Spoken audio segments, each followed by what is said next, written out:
to raise their no. Ah!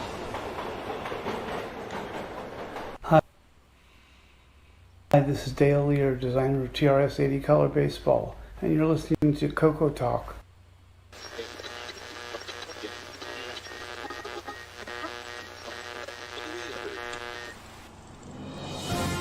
This is CoCoTALK, the nation's leading live talk show featuring the Tandy color computer. With your host, Mr. Gameplay Goodness himself, Stevie Stroud.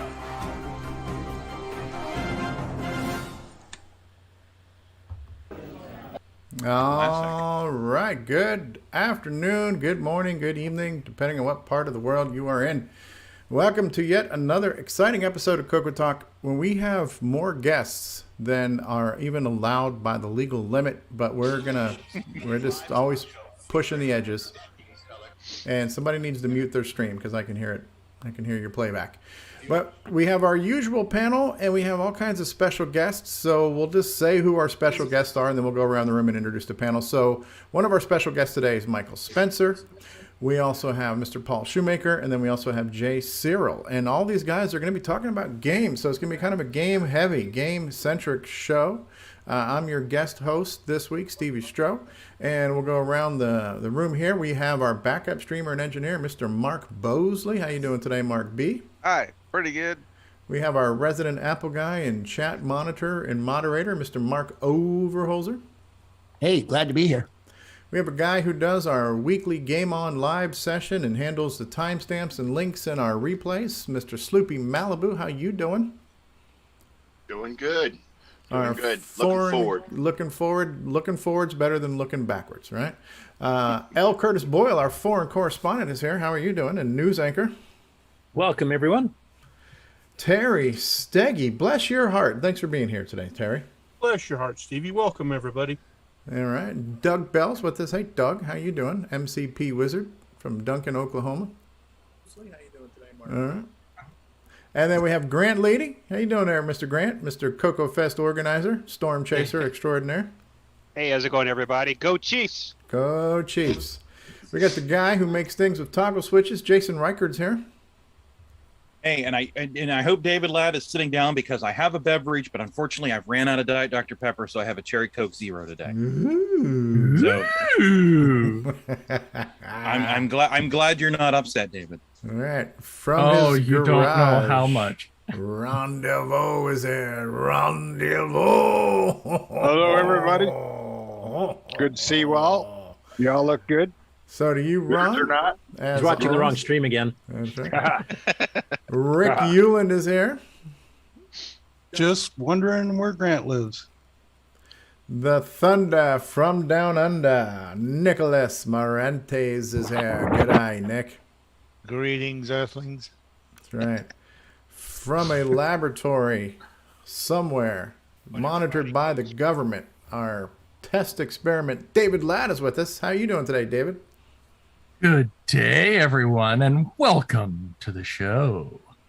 Ooh. David, are you excited to be here by any chance? I don't know. I'll have to decide yet. All righty then. All right. Well, in the live chat, we have Sloopy Malibu, Kevin Holloway, Mark Overholzer, L. Curtis Boyle, Jim Rye, Ken Make It, Mark O, Tom, Eric Gunderson, Mikey is here, Retro Tech Time is here, AC's 8-Bit Zone, and Jim Rye, I think I said hi to. TJB Chris is here, Rocky Hill, Mr. Dave is here, Frederick D. Provancha is here, Tim Franklin, David Lord, Kevin Holloway, John Mounts, and hello, audience. Thank you all for being here. And good night, everybody. See you next week. All right. So we have a lot of guests. We got a lot of things to talk about. You guys want to flip a coin, Michael and Paul, to see who wants to go first? Do you guys care? You want to go? Easy. You want to go first, Michael? Yeah, I guess I could. All right. So we'll start off with, we're going to go ahead and spotlight you. No pressure. But now you are what everybody's saying. The spotlight is on you, sir. Your 15 minutes is here. I'll use two of them. All right. So Tell us a little bit So about I guess- yourself and what you've been up to and why you're here. Yeah. So I didn't really think of myself as a CoCo enthusiast, but I had one growing up. But we had this game Dungeons of Daggorath, and I was a bit too young to be playing it. Apparently, the kind of scared me, made me afraid of the dark. I don't know. I ended up, I think it was 2002, and now I'm fuzzy on the details. I ended up with, I'm going to duck out of frame here, writing to somebody who passed a $50 check on to Douglas Morgan, who made the game Dungeons of Daggorath. And I'm going to bump my microphone here. It's okay. Yeah, there's just no way to do this. Yeah, I ended up with a printed copy of the source code. I mean, you can see how thick this is. Wow. 280 some odd pages. And I was thinking, yeah, I'm a programmer, but I was a computer science undergrad. I wasn't really, I don't think I was capable of doing anything with it. And now that the spotlight's on me, I'm blanking on names. But the guy who did the PC port, he took off with the project, made the PC port, and Hunterlatch, isn't it? Richard Hunterlatch, thank you. Yes, to my knowledge, he accomplished the goal, and I didn't have a role in this anymore. So I just kind of shoved this in a box, and I was thinking, okay, so I have this amazing artifact from gaming history, but probably dozens of other people, at least 5 or 6, have all got copies of the source code. The world doesn't need this. I'm just going to shove it in a box. It's my artifact.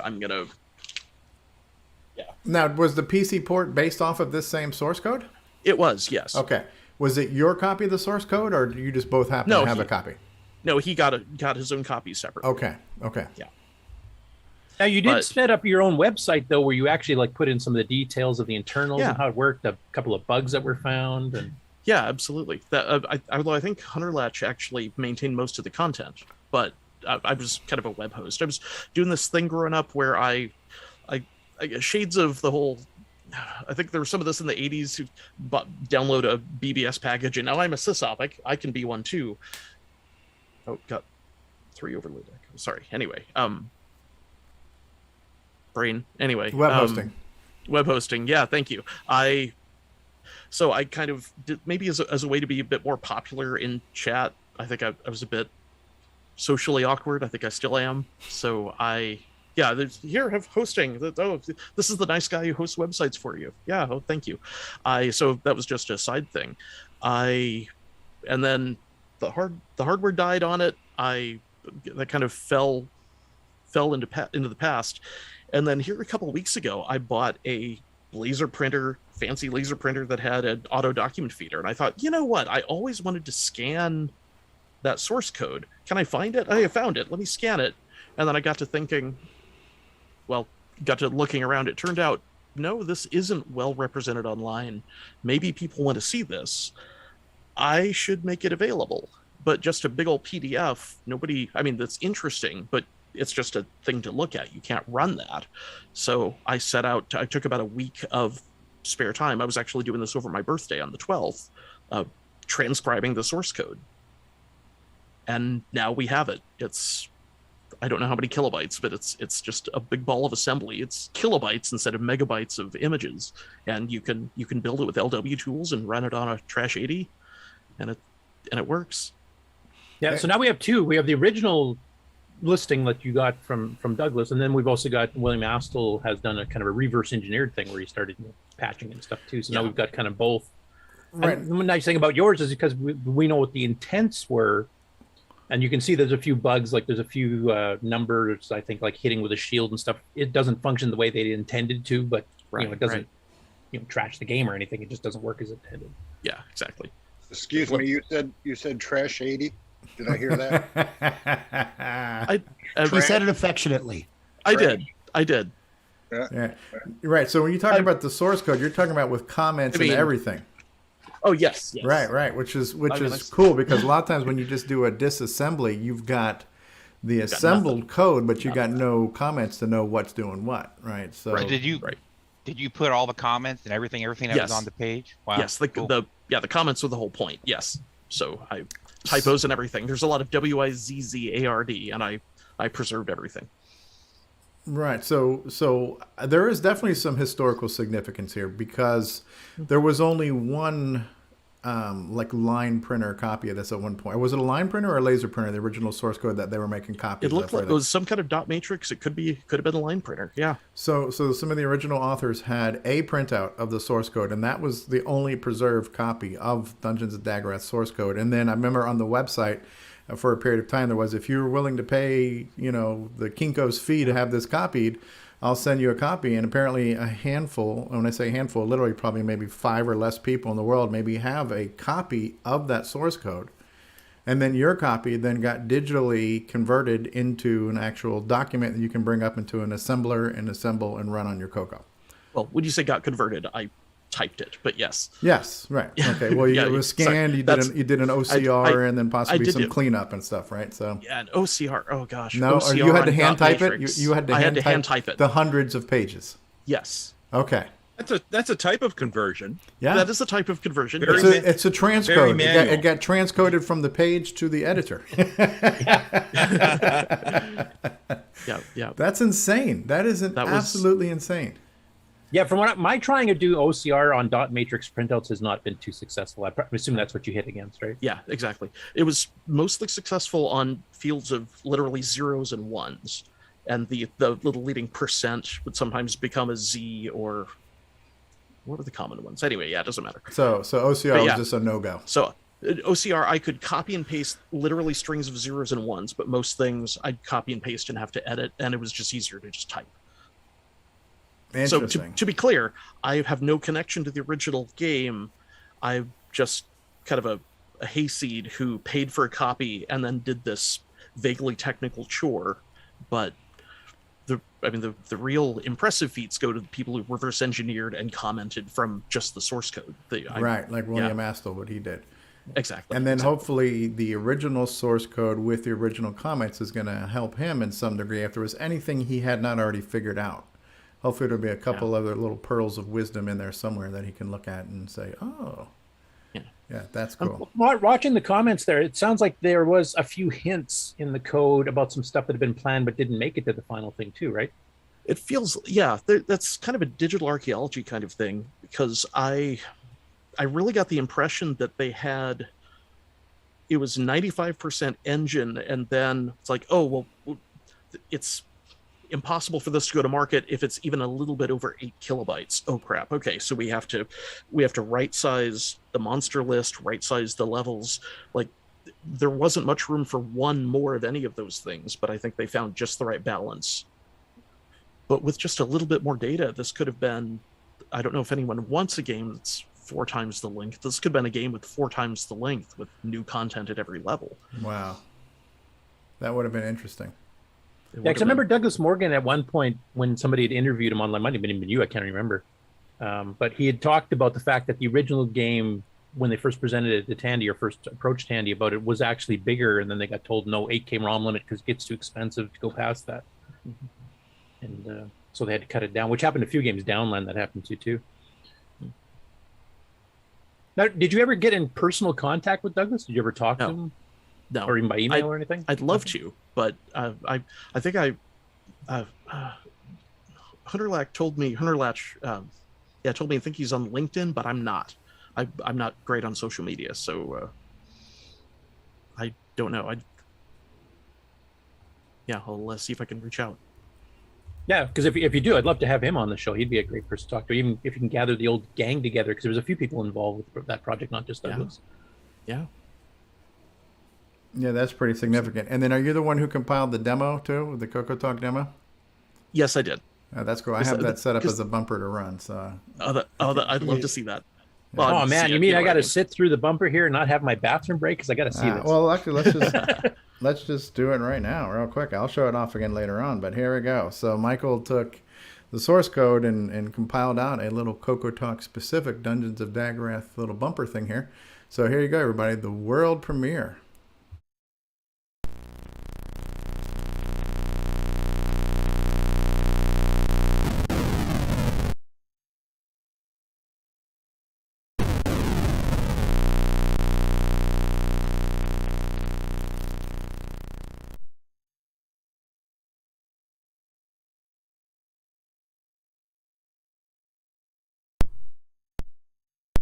So there you go. There you go. And that's running as a cartridge file.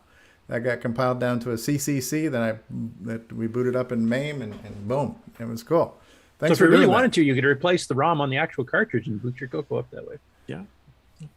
But that's what's beautiful. Like, a disassembly is nice, but the original source was meant to be worked with. So it's it's clay ready to be shaped. That is awesome. Yeah, and right now you're taking a ton of suggestions of possible things to do with this. Like you're talking about doing CoCo 3 version, you're talking about expanding it to a bigger game, and maybe changing things. Obviously, fixing a few of the little bugs. And there's a huge discussion going on in the Dungeons of Daggorath Discord channel. So anybody else who loves the game and maybe has some suggestions or ideas should join in the discussion on there. What you can do is take all of the great features from Castle of Thorogad and put them into the game. They're already in there, Steve. Every single good idea from Thorogad's in there already. What great feature was that? There exactly. you go. Sorry, Ron, you had a question. Speech and sound pack. Speech and sound pack. That'd be kind of cool. The little voice on there. Right. Oh, the little robot voice. Here comes the feature creep. No idea. Yeah, feature creep is the problem. Yeah, right. Feature creep. Yeah, because that's like, if I could speak to the addition of features also, as a younger kid, I wanted to be a game designer, so I studied that a bit and realized I can never be a game designer. I think I was too much of a know-it-all nerd. My sense of fun has been corrupted, so I don't think I could design fun things. But I would love to build tools that someone who knows what they're doing as a game designer could turn into something good, or build a bunch of tools that you could just turn on and off in the options menu and say, I want to try this. But apart from that, the original, I trust the original authors. The original game design was good and they balanced it carefully. I should preserve that as much as possible, possibly with some quality of life improvements. That's the main push. Yeah. The game had been figured out even back when it was new. So my computer club had a disk version of it, and then there was a loader where you could run a loader and you could customize your inventory and tweak your stats and all kinds of stuff. So, and I had even knowing how to do that, I'd actually written my own little basic program where I could populate my inventory and all kinds of stuff, and then load the game and inject all that stuff into the program.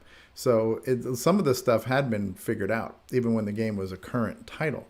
But when you talk about quality of life, that would be kind of neat, right? So an invincibility mode, like a torch that doesn't burn out and things like that, So little hey, tweaks. Steve or Mike, was this on the Vectrix at all? It did get ported to the Vectrix. Yeah. Did it? Yeah. I think it required a special cartridge, though, didn't it? It needed some sort of hardware add-on as well. There's some cartridge for the Vectrix that kind of adds an additional ARM processor to do some of the extra work or something like that. I forgot what it's called, but yeah, there is a Vectrix version of this game, and this game was designed for a vector screen. When you think about it, it's just all polygon art, So to have that done with true vector beams would be really cool. I don't know how they control the typing, like attack left and move and stuff. So I'm not sure how they handle the input on a Vectrix that only has a joystick. I wonder what they would put on for colors as the plastic. Oh, the overlay. Yeah, that's interesting. Yeah, I'm not sure. I've seen pictures of it, but I haven't seen it. Yeah, I don't know if they would. Random red and blue stripes down the middle. Yeah, right. The thing about feature creep too, of course, is Thorogad basically I think it was Scott Cabot who did that for Computerware, but he tried to do everything that everybody had talked about. Like I remember people discussing how could you improve Daggorath, which is a classic. They were saying, well, with modern things, you can add in a mouse control interface and you should add color and everything else. And he basically did everything that was asked, and it totally messed the gameplay up. Like it lost being a classic. And as TJ Chris mentioned in the chat here, the nicest thing about, or the best feature of the game Thorogad is that it fits into a trash can. I mean, not to slam Scott, because he was trying to do a lot of the things that have been suggested over the years between the two of them, and it just didn't work. As you mentioned, Michael, you can have great ideas for a game, but if you don't properly test it with actual game players, you might totally fail type thing. So that's what happened. Right. You can have a great user interface and a crappy game. So what's the point? So. Yeah. I'm happy to do work, but I don't want to say I know what it should become. Well, I'm going to write some features, and I'm happy if 80% of them never get used. So we'll see. Yeah. I know you've been getting a ton of suggestions, and they're all over the map. So I'm just solicited so you get more of them. Yeah, I've got trying to organize stuff on GitHub a bit, but I need to do that after this call. But yeah.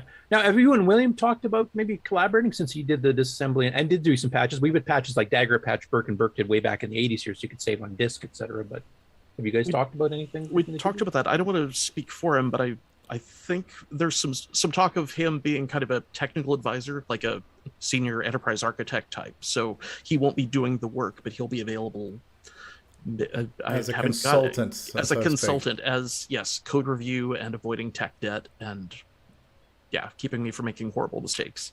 Cool. Not putting words in his mouth. I think that was what we wanted. We'll see. Yeah, I kind of gathered that's what he wanted. He didn't want to actively do it because, like you, I don't think he's a guy who knows how to design a game. So the feature creep thing might go horribly wrong there too. But as far as the technical, because he knows the insides and outs of it, better than pretty well everyone except maybe the original author. Absolutely. And for those who don't know William Astle, and I've only met him a handful of times at CoCoFest, I can't say I know him personally or in great length, but from the few years I've seen him, I know he is a huge fan of Dungeons of Daggorath because he's always had a demo running at CoCoFest. And for those who don't also know, so William Astle has created the assembler that's called LWASM. Well, the LW stands for Lost Wizard, right? So that just kind of tells you how much of a fan this guy is of Daggorath, that his assembler is named after the wizard in Daggorath. So, As is his chat handle. Yeah. Lost Wizard is his Discord name. So guy's a huge fan of Daggorath and did a monumentous job in reverse engineering it and decompressing it and fixing stuff and lowercase font support and supporting a disk. And so William Astle's version is fully realized of what Daggorath could have been fixed, and I think it requires 32K to run on disk because it's all now uncompressed. Whereas, because I think part of their challenge was the level data had to be compressed to fit into the 8K ROM. So they had to be able to run some compression. I think that was one of his challenges. He did a whole bunch of vlogs on the process of disassembling this, and not only the source code, but the algorithms to compress and decompress all the level data for the mazes and all kinds of stuff, so. I think so. My memory's a little foggy, but I remember watching his videos back in the day when he was working on this. It was really cool. So. Yep. Yeah, there's a lot of neat tricks there. I'm trying to remember, Micheal, he actually mentioned in the chat in the Dungeons of Daggorath, he called the programming of the sound routines evil madness with, I can't remember the exact wording he used, but it was kind of funny. Demented and inspired, I think. Demented and inspired. Yeah. And I mean, Daggorath holds a special place not only for being one of the best of that style of game on any platform at the time, especially it was years ahead of its time with some of the sound and stuff, but it's also one that you will find if you talk to all the major programmers on the CoCo, that's their favorite game, almost every one of them. So it's a programmer's game, but it was popular and good enough that non-programmers liked it too. So that's pretty rare. Normally the programmers are playing like Core Wars and stuff like that, but which your average Joe would look at and go, I don't understand any of this, and they'd go off and play Space Invaders. I like the keyboard routines. The way it worked, it was nice, and it rarely lost a key. Yeah, 32K, or 32K, a 32 character ring buffer. You can overflow it, and you're in trouble if you do, but yeah. Yeah, which the actual CoCo didn't even have a type ahead buffer on it. So the fact that a game supported that was pretty impressive, and you kind of needed it, Well, if you ran a real loss, it did, but anyway. Had to get one in there, yes. Okay. So I'm sorry. Tim Lindner is correcting me. William once told me that Lost Wizard was not a reference to Dungeons of Daggorath, just a coincidence. Okay. Just a coincidence. All right. Giving him more credit, or giving him improper credit. Sorry about that. I like our story better. It sounds better. Yeah. So anyway, everybody who's a fan of Daggorath and wants to see what's going on with this, and wants to take a look at the actual source code with the original comments by the original authors, I believe you posted that in the Discord channel. Yes, I did.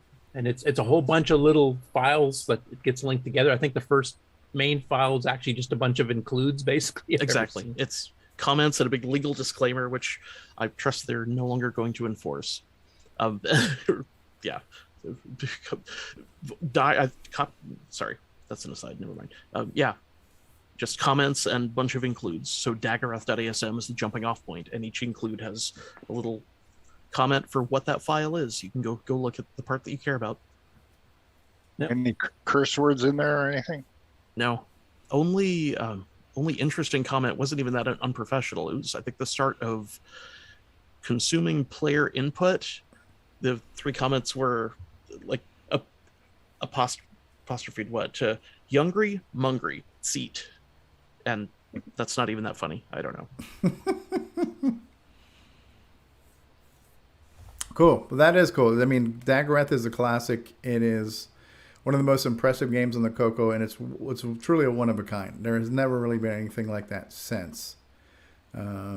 Whereas that kind of 3D dungeon crawl look, I mean, there were games on the Apple II that had a similar like a look to that, Wizardry, but they didn't quite play the way this did. This kind of real time sense of hearing the world, how everything was alive in this world, and the heartbeat, that your actual heart almost mimicked the heart of the game. They're just, you kind of, this whole psychology and primal connection to what's going on, and the fear level. Like, I remember Curtis writing about being scared about Phantom Slayer, having jump scares there, and you started to feel really nervous and fearful in this game. Like you say, if you were younger, it could have scared you, So, especially on level 3, and you start hearing that. Another thing about Daggorath is that the sound effects are awesome, especially for the size it fit in. But the fact they actually had distance, which is the first time I think that was ever used. Yeah, you know how they close would get was. louder. As you get suddenly in level 3, you hear that wizard, that weird sound effect, and it's very faint. And all of a sudden, you hear it getting louder and louder, and you don't know what direction it's coming from.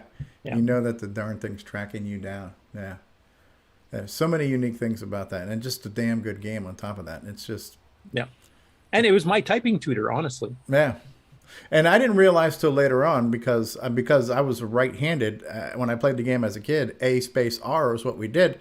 Years later, when I started doing it on YouTube, I realized that A space L, well, those things are easier to type for some reason. Yeah, you can roll the 2 hands, just bang, bang, now, bang, bang. So the modern me does attack left, where the old me would do attack right, which was just, it was harder to do on the damn keyboard. So I was always attack left. Yeah. So pull right. Yeah, when I won it back in the day, it was attack right. I did the same as used to be, though. It's much easier to attack. Attack left is typographically easier to do. And that would be a quality of life thing, where maybe have your joystick where you hold joystick left and press the fire button to attack left, hold joystick right, press fire button to attack right. Something like that. I'm not convinced. I mean, that's not what Scott quite did. He had the little icons you had to click for the attack left and attack right, but it just didn't feel right. I don't know. Okay. So you can change it to a plastic shield or a plastic sword, and you can change. With no code change.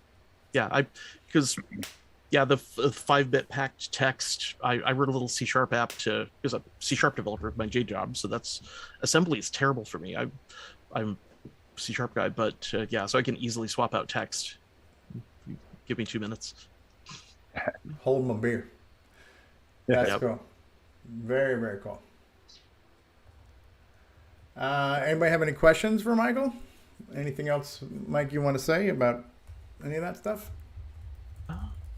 The name Dana Micro or whatever it's called. Dyna Micro. Yeah. How did does anyone know how that came about? Or my understanding, because so on the license it says Douglas Morgan is President Dynamicro Inc., Chairman Unified Technologies, and it looks like this is Unified Technologies 6809 Assembler. That to me paints a picture of Unified Technologies is a traditional business and systems software company, and a couple of guys got an idea, and we can't put Unified Technologies name on this game. We don't want kids writing us. We don't want people showing up to the lobby. So we're going to make a company. That's what it says to me. I don't know. Okay. Well, if you look in the source code, it does mention Unified Technologies as the address to contact. Yeah. So. Oh, I didn't transcribe that part. That there's a header at the top of every page and that didn't make it into the transcription because I just wanted. Anyway, that's fine. Cool. Holy, talk about typing in things from rainbow to the nth degree. the ultimate punch and run. You got it. Wow. Cool stuff. Well, feel free to hang out with us for as long as you want today. And if more questions come up or more things pop into your head that you want to share with us, feel free to do that. That's a really cool project. And thanks for doing that little demo for us on the little CoCoTALK Daggorath bumper. So yes, now we need to get a good voiceover for that. And I'm thinking we need a British accent for that wizard. So I'm calling on our dragon friends to help us get that. We need a nice, very good European sounding, very prominent wizardy sound for that. Cool stuff. Crikey. Oh, Crikey. And to respond to chat also, Spencer is not for hire. I like my job very much. I don't anticipate leaving anytime soon. I'm learning a lot, making a lot. So there you go. There you go. Very cool. More than I deserve. Anyway. Cool. Well, thank you, Michael.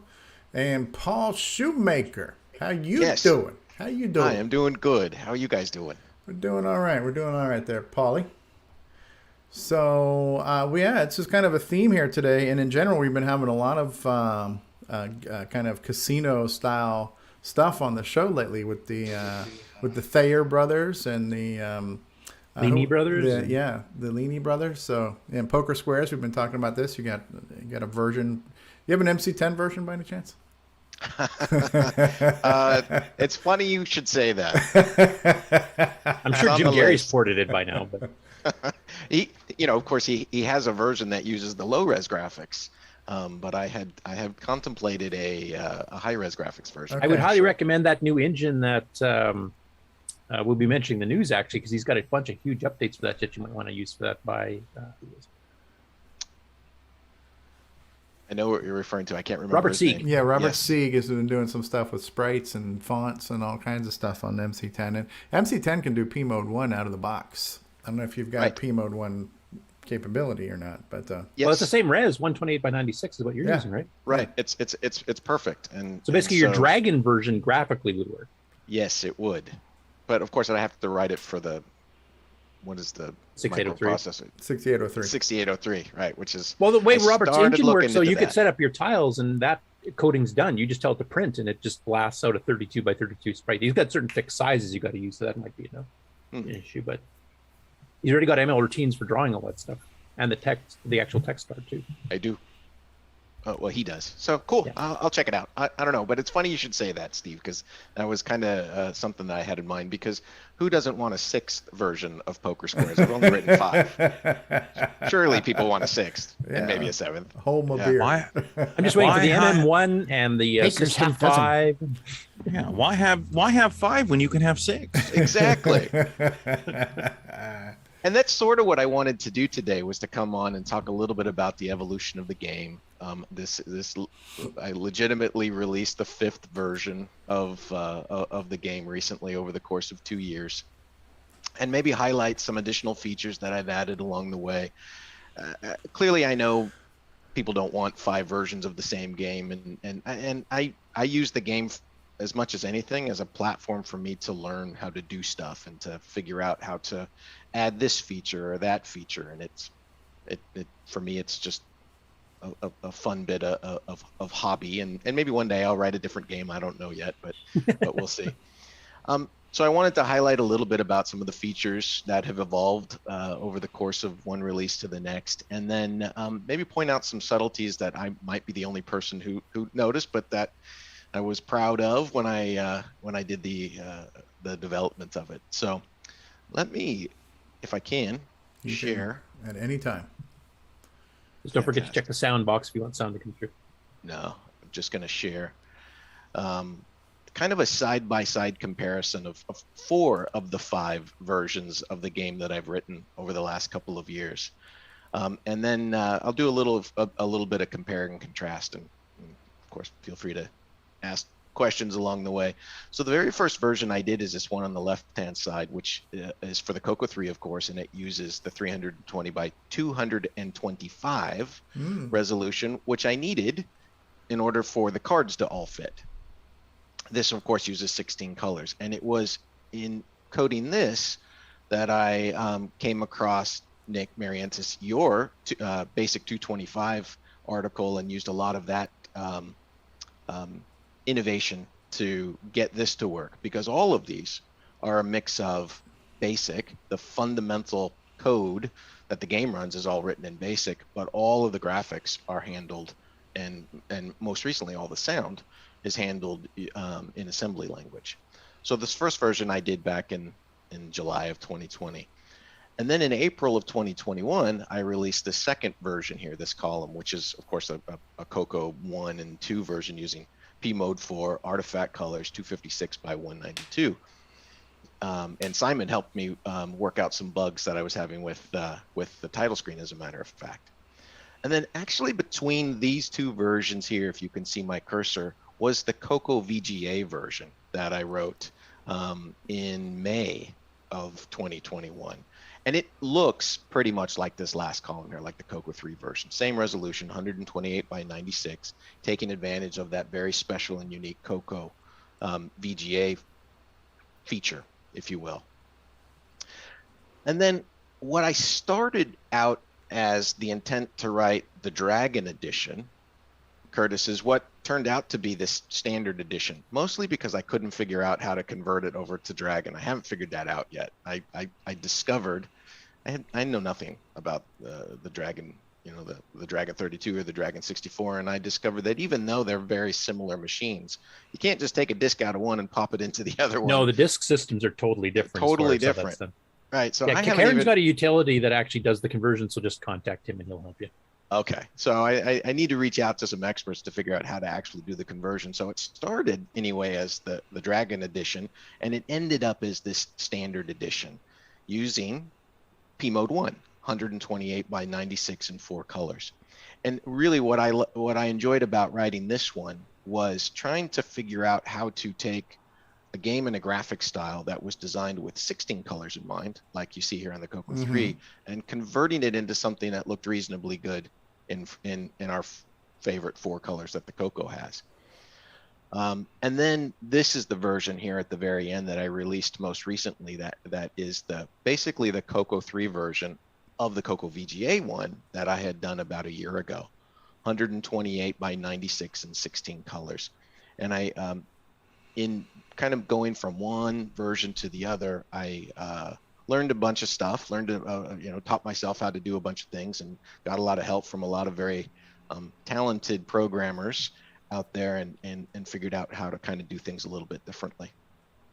So let me kind of zoom in for a minute on this version here of the standard edition. And one of the things that are and really I want to talk a little kind of about the differences between maybe these two versions mostly. Let me get that back. There we go. So the first thing, if I scroll all the way down here to the bottom, and you kind of see how an end of a round looks on the screen. Of course, in the 16 color version, each one of these chips have a different color, and each, just like regular poker chips, each chip has a different denomination.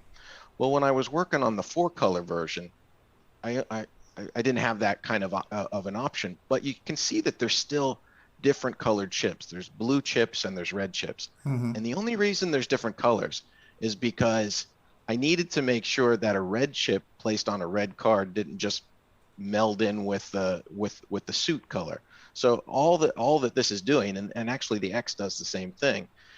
This is one of those features that maybe nobody notices that I had to end up figuring out, was it just looks to see what kind of a card it's placing on. It actually looks to see a particular pixel on that card. If it's red, it puts a blue chip or a blue X. If it's blue, then it puts the other version of it, just so that when it placed the chip on top of that card, as it's figuring out what that hand is worth, that it actually pops against the color of the card and doesn't get lost into the color of the card. Some of the other innovations, for me at least, that happened in this version from some of the previous versions was the text routine that I wrote for the P Mode 1 version. I actually can change the colors of the text to be the foreground and background to be anything that I wanted. And that took me a while to figure out how to do that. The CoCo VGA and CoCo 3 version only is white. It's only ever white text on a black background, which worked for the design of the game, but isn't as flexible as this one needed to be. I didn't need to do it that way. I just thought it would be neat to do. And so in this one, every once in a while, you'll see the text color be different from some of the other ones.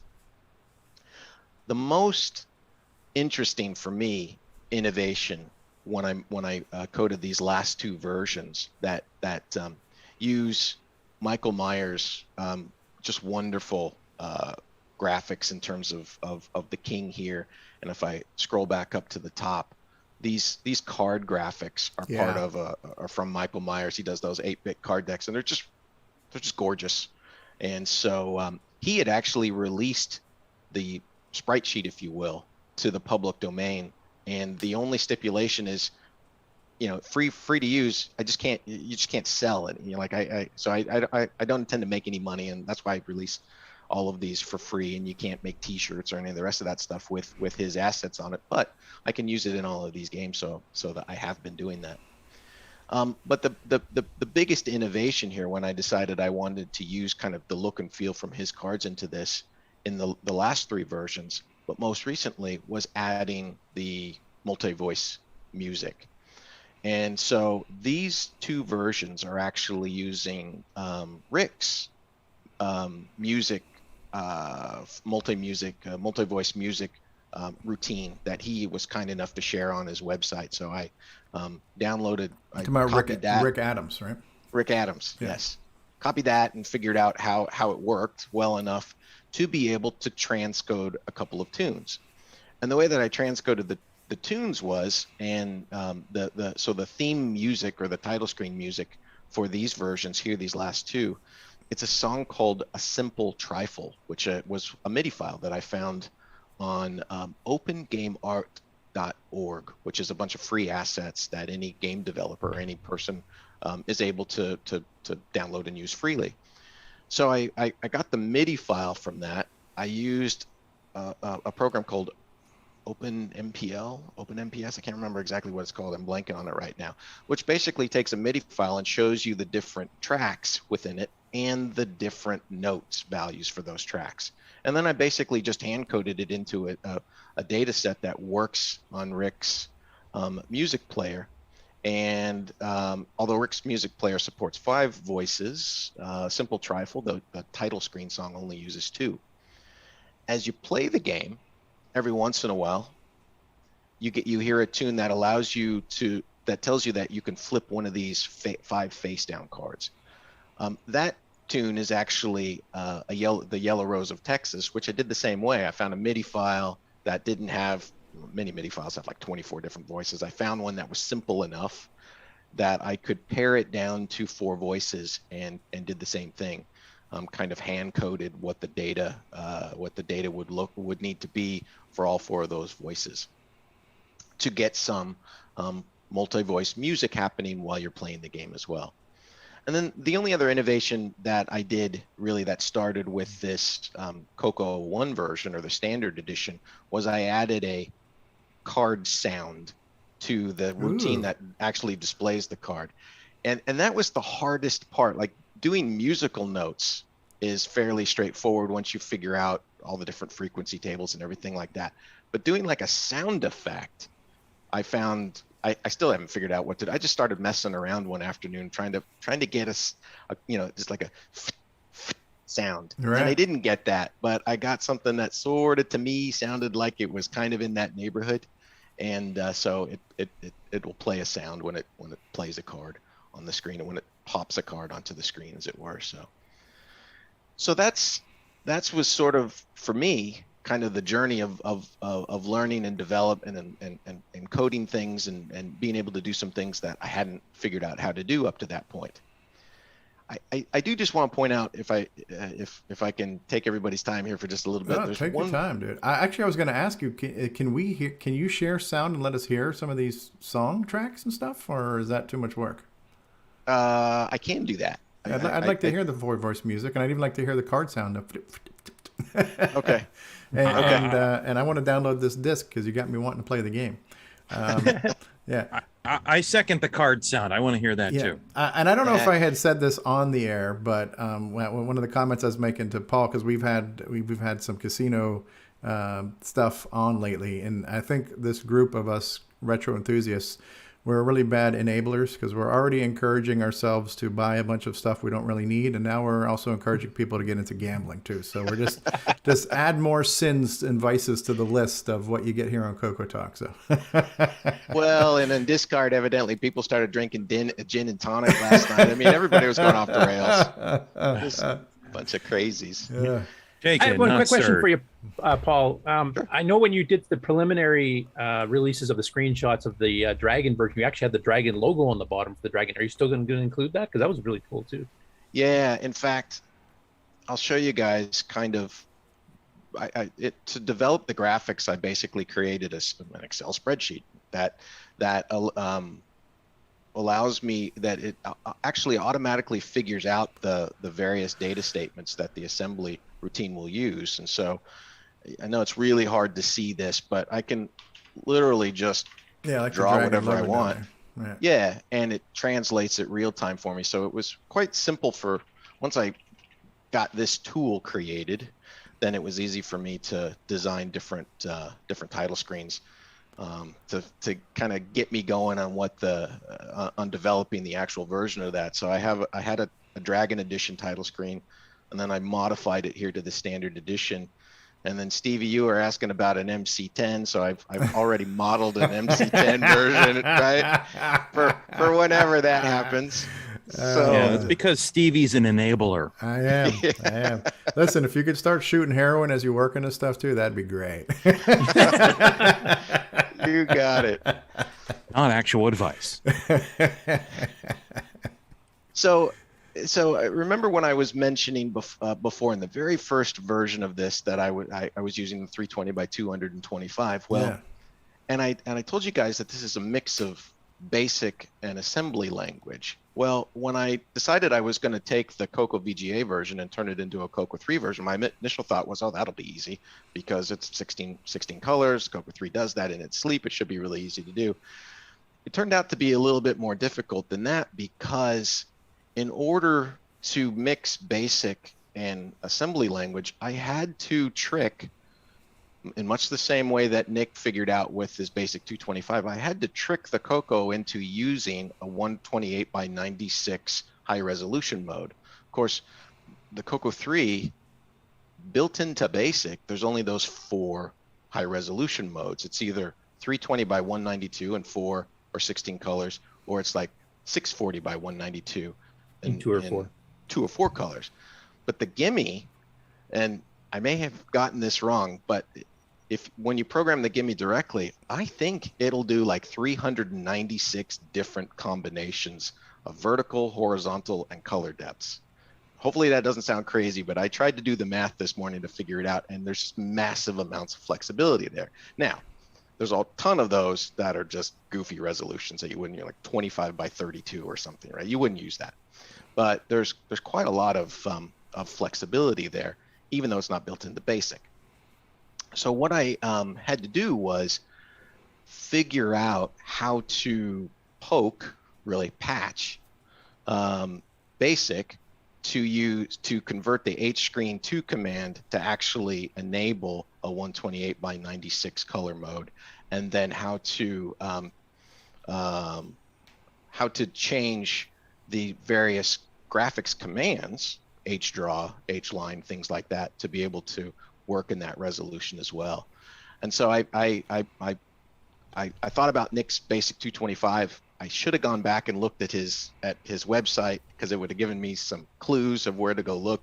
But what I ended up doing was just opening up the expanded, super extended basic unraveled series, and I just started reading through it to try to find those areas that I could change. And it turns out there's basically 3 lookup tables, for lack of a better term, that's built into basic, that I just had to change 3 values in 3 kind of key spots. And I was able to, for my purpose here, for this purpose here, it didn't patch basic and doesn't do error checking and all the rest of that stuff. But for this version here, I was able to figure out where those those peek and poke or those poke commands needed to be. So it's also a cautionary tale. If you run poker squares for the CoCo VGA, exit out of it, and then turn around and run some other basic program that uses any high resolution, it's not going to work. Right? You're going to need the power cycle after I'm done, because I don't put them back. Whatever I change, I don't put back, because I'm just not doing it that way.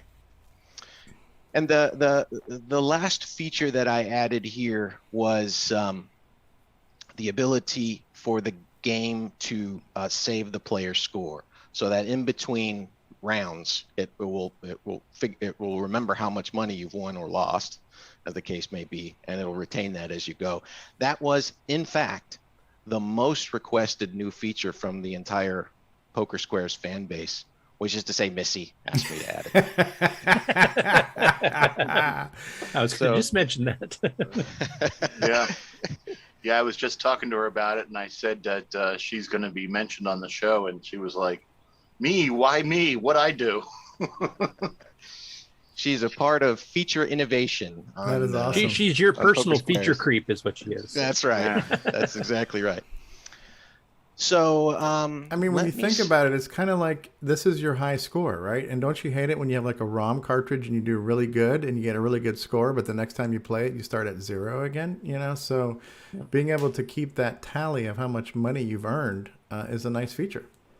And that's something the Lini brothers mentioned when we talked to them too, like when they did the later CoCo 3 and the PC and Amiga. Well, they didn't do the Amiga one, right? But the You could PC transfer version, they your did the cash same thing between your different aisles in the casino that you went to and stuff. Yeah, you can keep your cash from playing cards and then go play slots or Keno or whatever. Yeah. Yeah. Right.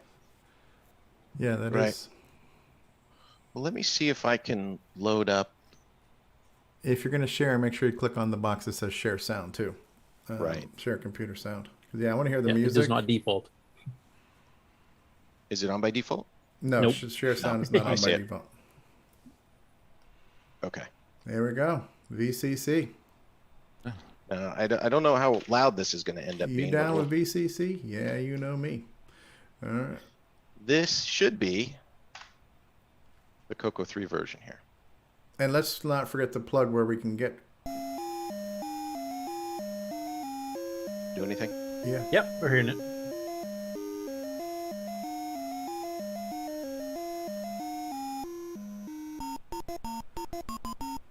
Bit deck. Michael Myers. Is that the Michael Myers from acting thing? He doesn't have a hockey mask. No, Mike Myers from Halloween wears, actually it's a Shatner mask, but yeah. Welcome That's to right, Poker yeah. Squares. Yeah, the music was good. Yeah. I think I've seen this before. Oh, yeah, you may have. Oh, that You may have seen it and heard it. Was that the card sound? The boop, boop, boop, boop, boop? That was the card sound. That's so wonderful. that doesn't sound like. No, that's because okay. that was It's the a sound, though. closest I could get. Yes. It's a sound, and it's a good sound. Yeah, I like that sound. Beep, beep. So let's see if I can. There. Oh, yeah, the Yellow Rose of Texas. Right. And the king animates down in the. Yes, down, he does. Down here. Yeah, so he that- animates and he says stuff once in a while, and then at the. Flip one. Right. So then you can pick whichever one you choose to flip over. And right now, I'm not purposefully trying to build a hand. Maybe we'll get lucky and something will come up here. But every so often, and the way that the chance of it flipping the card works is that the further you get into the round, the higher the chance that one of these, one of the last 5 cards will be able to, one of the face down cards you'll be able to flip over. So sometimes you'll play and it'll, you won't be able to flip the cards just because randomly it works out this way. You won't be able to flip the cards until very late in the round. And sometimes, like this one, it came in fairly early. And is it just going from left to right, or does it choose like vertical and diagonal and stuff like that too? It starts at the top. Okay. And it does the 5 horizontal, and Yeah. then it starts on the left and it does the vertical. the 5 vertical. And in this case, it only found pairs. Okay.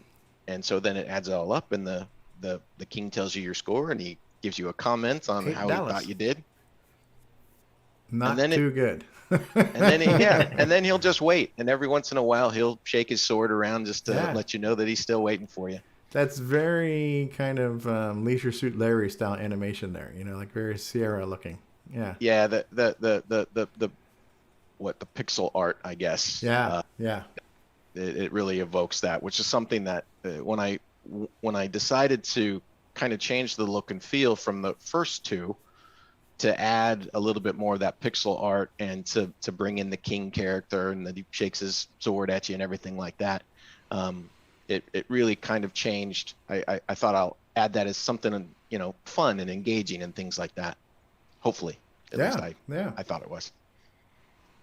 So I guess that's about it.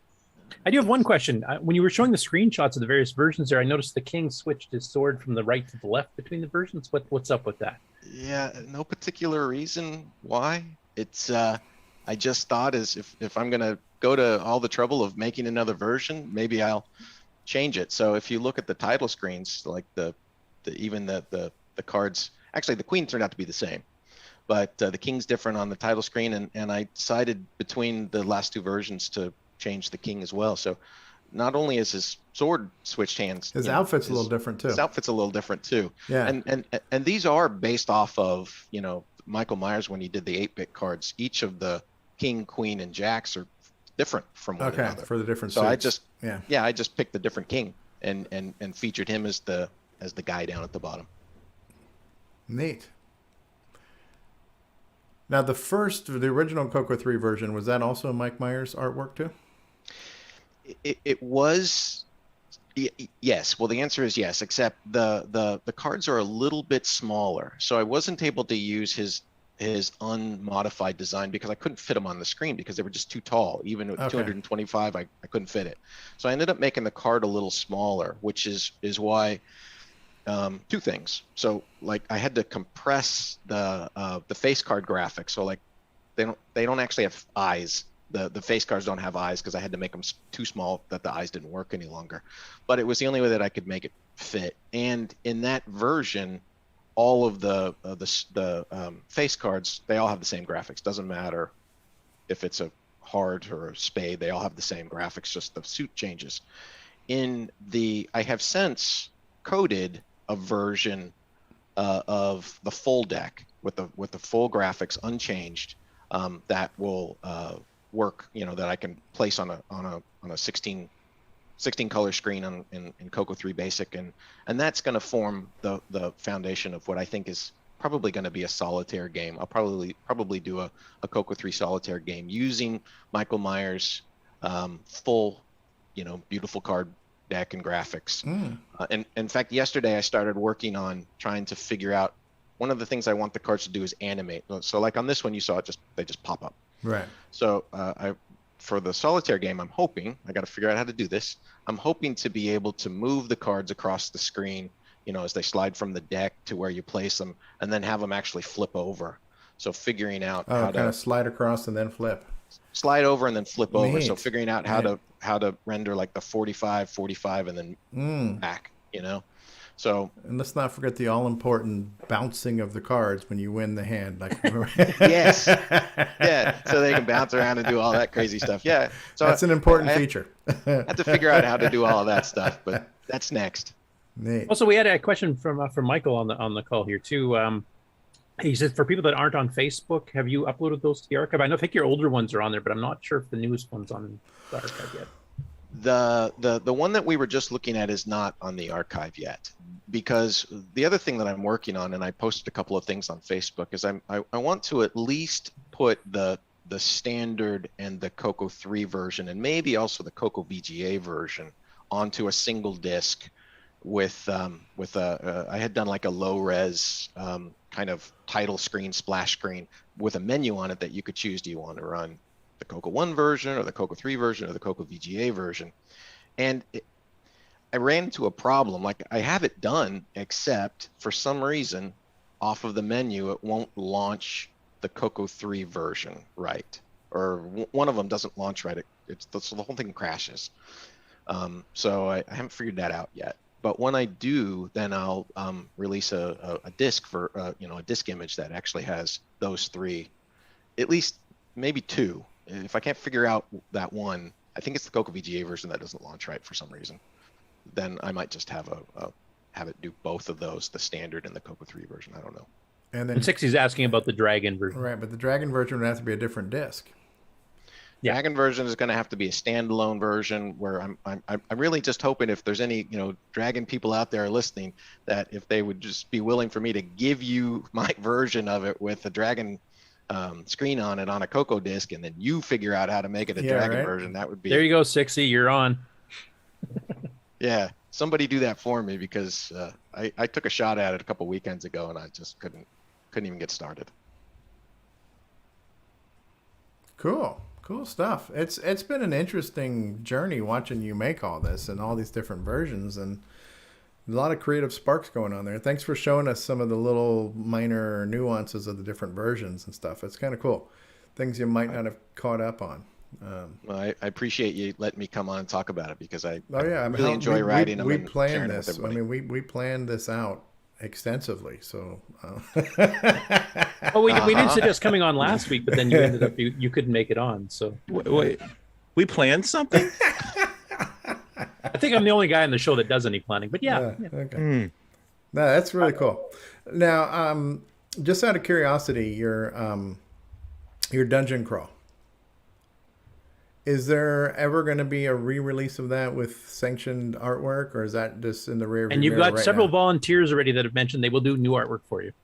I actually have already finished it. I did it a while ago. Okay. I converted all the graphics to a version that I bought some assets from another pixel artist and converted all of those.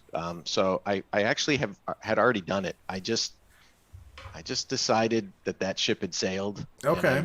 I just have never re-released it again, and I'm not sure that I will, just because of how the first one kind of cratered on me. And it's a long story that we've talked about on the show before. Yeah, well, I can definitely relate to that to a degree, but I also think that there's going to be an audience, and because it was such a limited release, there are people who don't even know about it, and it's a cool project. So I think, as much as it might be, there's some emotional wounds there for you, I think the public benefit might outweigh the personal baggage that you had in the past. That's just me thinking for other people other than you. I get it. But I think people would want it. And honestly, even though I bought a version, I would pony up for another version to get the physical packaging, because I like that kind of stuff, So there's something to think about,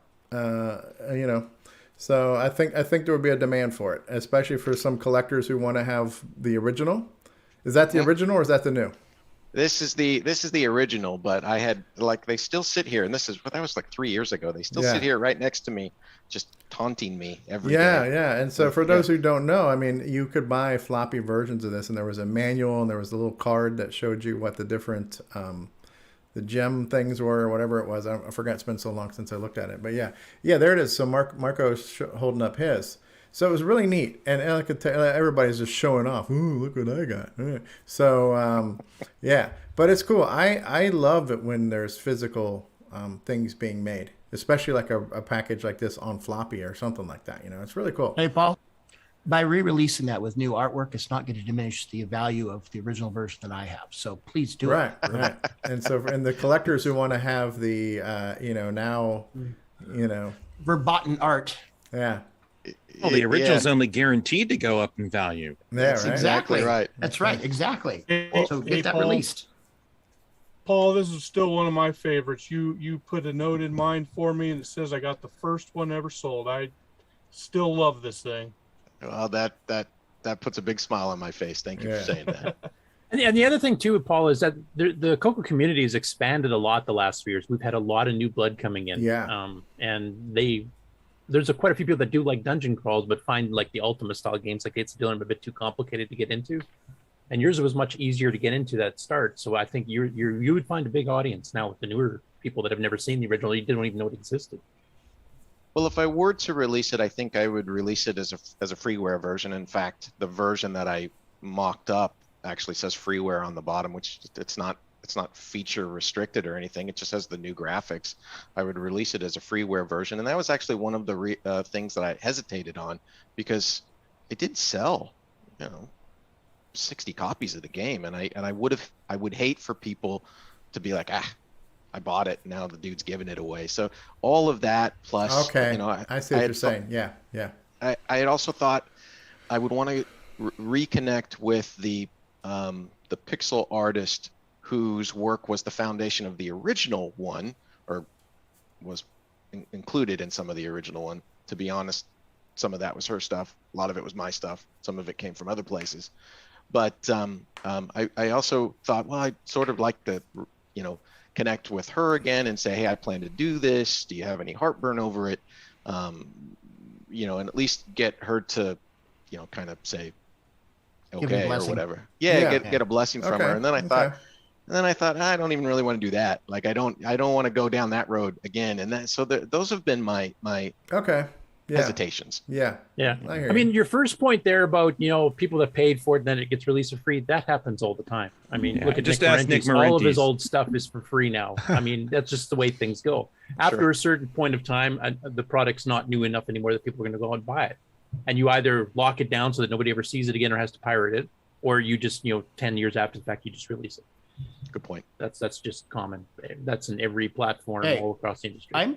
I'm happy. I got original packaging, got the manual, the little gem card, the original discs. I mean, I got my value out of this. So please get it out there for everybody else. Yeah, it was the best $900 I ever spent. I mean, I really feel like. Did you have to pay like in Target gift cards or something? The entire money. I did. It was Bitcoin. I had to give them $900 in Bitcoin. It says if you don't pay it by today, it goes up to $1,800 tomorrow, and then it's $4,000 the next day. So.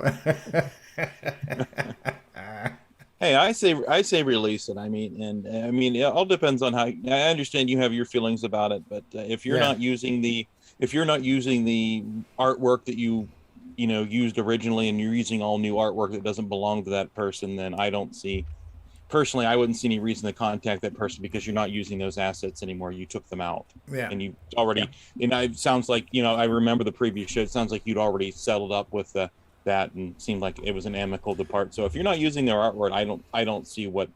I personally don't see what the issue would be. But he's just trying to he's taking a real high road in that respect. Yeah, absolutely. There's nothing wrong with that. There's nothing wrong with that. But I see it's a little. It's not quite as cut and dry, and we respect whatever moral decisions and other things you want to make. But just know that CoCo community would love to see this again in some way. So if that's able to happen, that would be cool. Well, I definitely appreciate all the support and all the supportive comments. Thank you, everybody. Like I say, it was the best $900 I ever spent. I don't regret it ever. Yeah, I'm a full supporter of free software. Yes. That is awesome. Cool, Paul. Well, you're a talented man. Thank you. And we appreciate you. What else we got going on? We want to take a commercial break, and then we'll run on and we'll get into our GameON results and whatnot and what have you. Does that sound good? That sounds plan. It sounds kind of like a plan. Plan is a 4-letter word on this show here. So we don't plan. We do not plan it. All right, so we're gonna run a few things, and then we'll be back, boys and girls.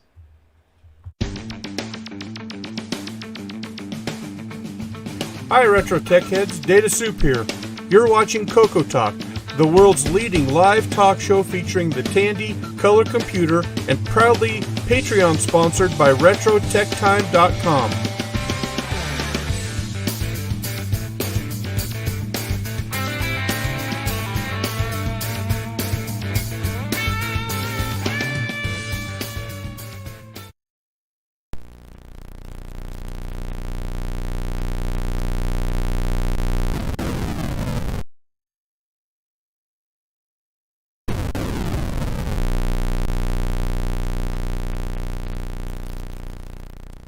At CoCoTALK, we'd like to thank the patrons who sponsor our program. So our heartfelt gratitude goes out to Alan Huffman, Alan Murphy, Blair Ledoux, Otho and Aaron, Brendan Donahue, Brian Weasler, Karen Anscombe, D. Bruce Moore, Daniel Williams, Diego, Eric Canales, Glenn Hewlett, Graham Vebke, Grant Leedy, Henry Strickland, Jason Downs, Ken Reichard, Malfunk, Michael Pitsley, Paul Fiscarelli, Paul Shoemaker, Paul Thayer, Retro Tech Time, Rick Hewlin, Rob Inman, Rocky Hill, Stephen Wagner, Steve Batson, Steve Rasmussen, Terry Steen, Terry Steggy, The Backyard Shed Gang, Tim Thayer, Tom C., Tom Gunderson, Tom Heron, Tom S., Tony C., and William Athing. Thank you ever so much, patrons.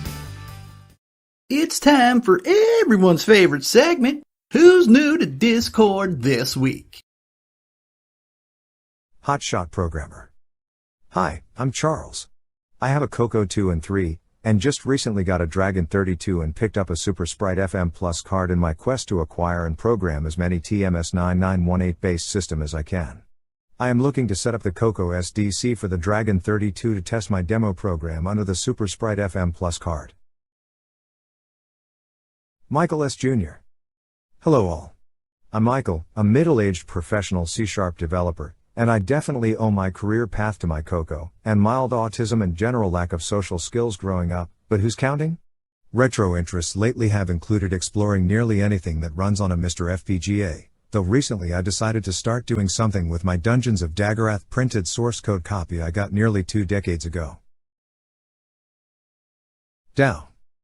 Hello, my name is Adrian. I have a CoCo 2 16 kilobytes and CoCo 3 plus 5 12 kilobyte, and also Altera DE1. I would like to learn more about CoCo stuff. I also got some Hitachi CPUs for upgrade if I get to it. Anyone want to help me out?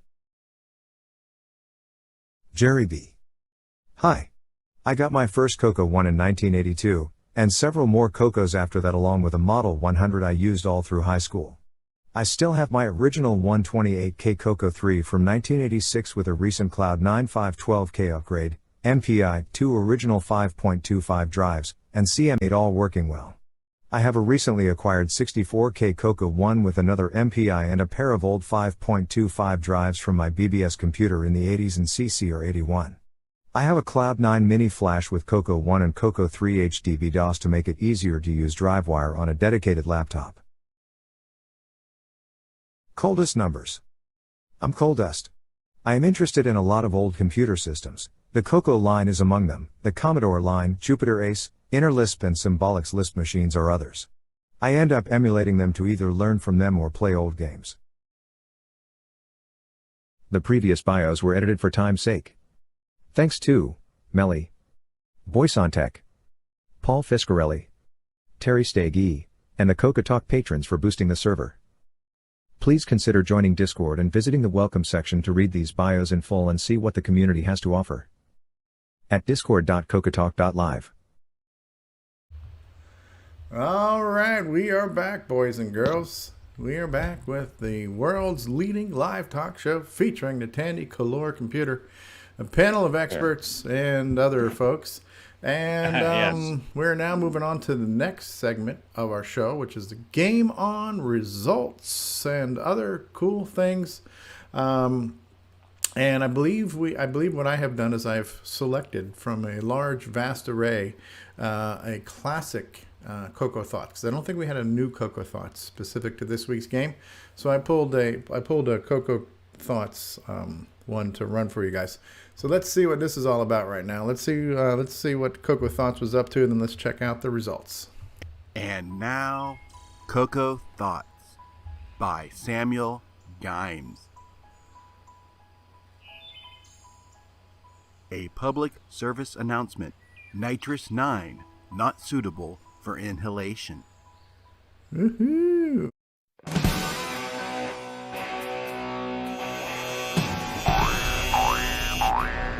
High Score Challenge with Nick Marotta.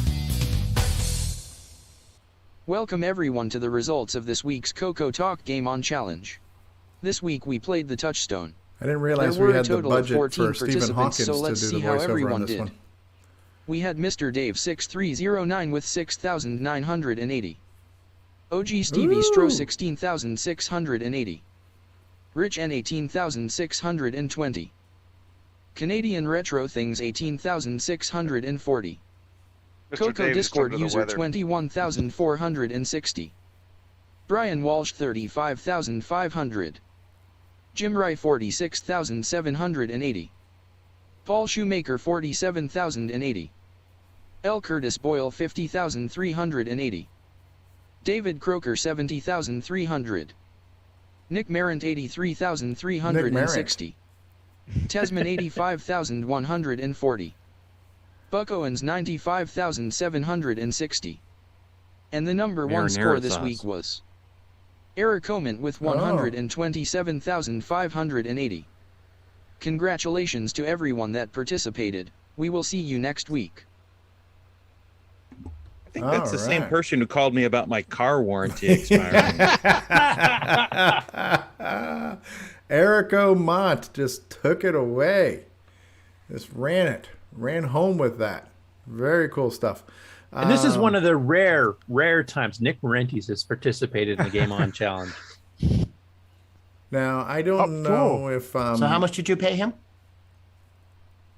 A Ferrari. Yeah, right. Sloopy, Another Ferrari. Sloopy, do you want to share a video just so we have something to show off while we're talking about the game? Because unfortunately our segment host for this Canadian Retro Things could not be here today. It's a little under the weather. Have you got something visual you can share with us, Mr. Malibu? Yes, I do. Okay, I will go ahead and stop sharing. And yeah, I just got my Cocoa Pie set up, I think Thursday or whenever it was, and so I saw you guys were live. I was just getting things hooked up, so I went ahead and played for a few minutes, and while y'all were having fun and frolicking there. All right, let's move this open a little bit. What was the total number of participants we had? We had a total of 7 participants this week. But that's on the live, but on the total submissions. I believe it was 16.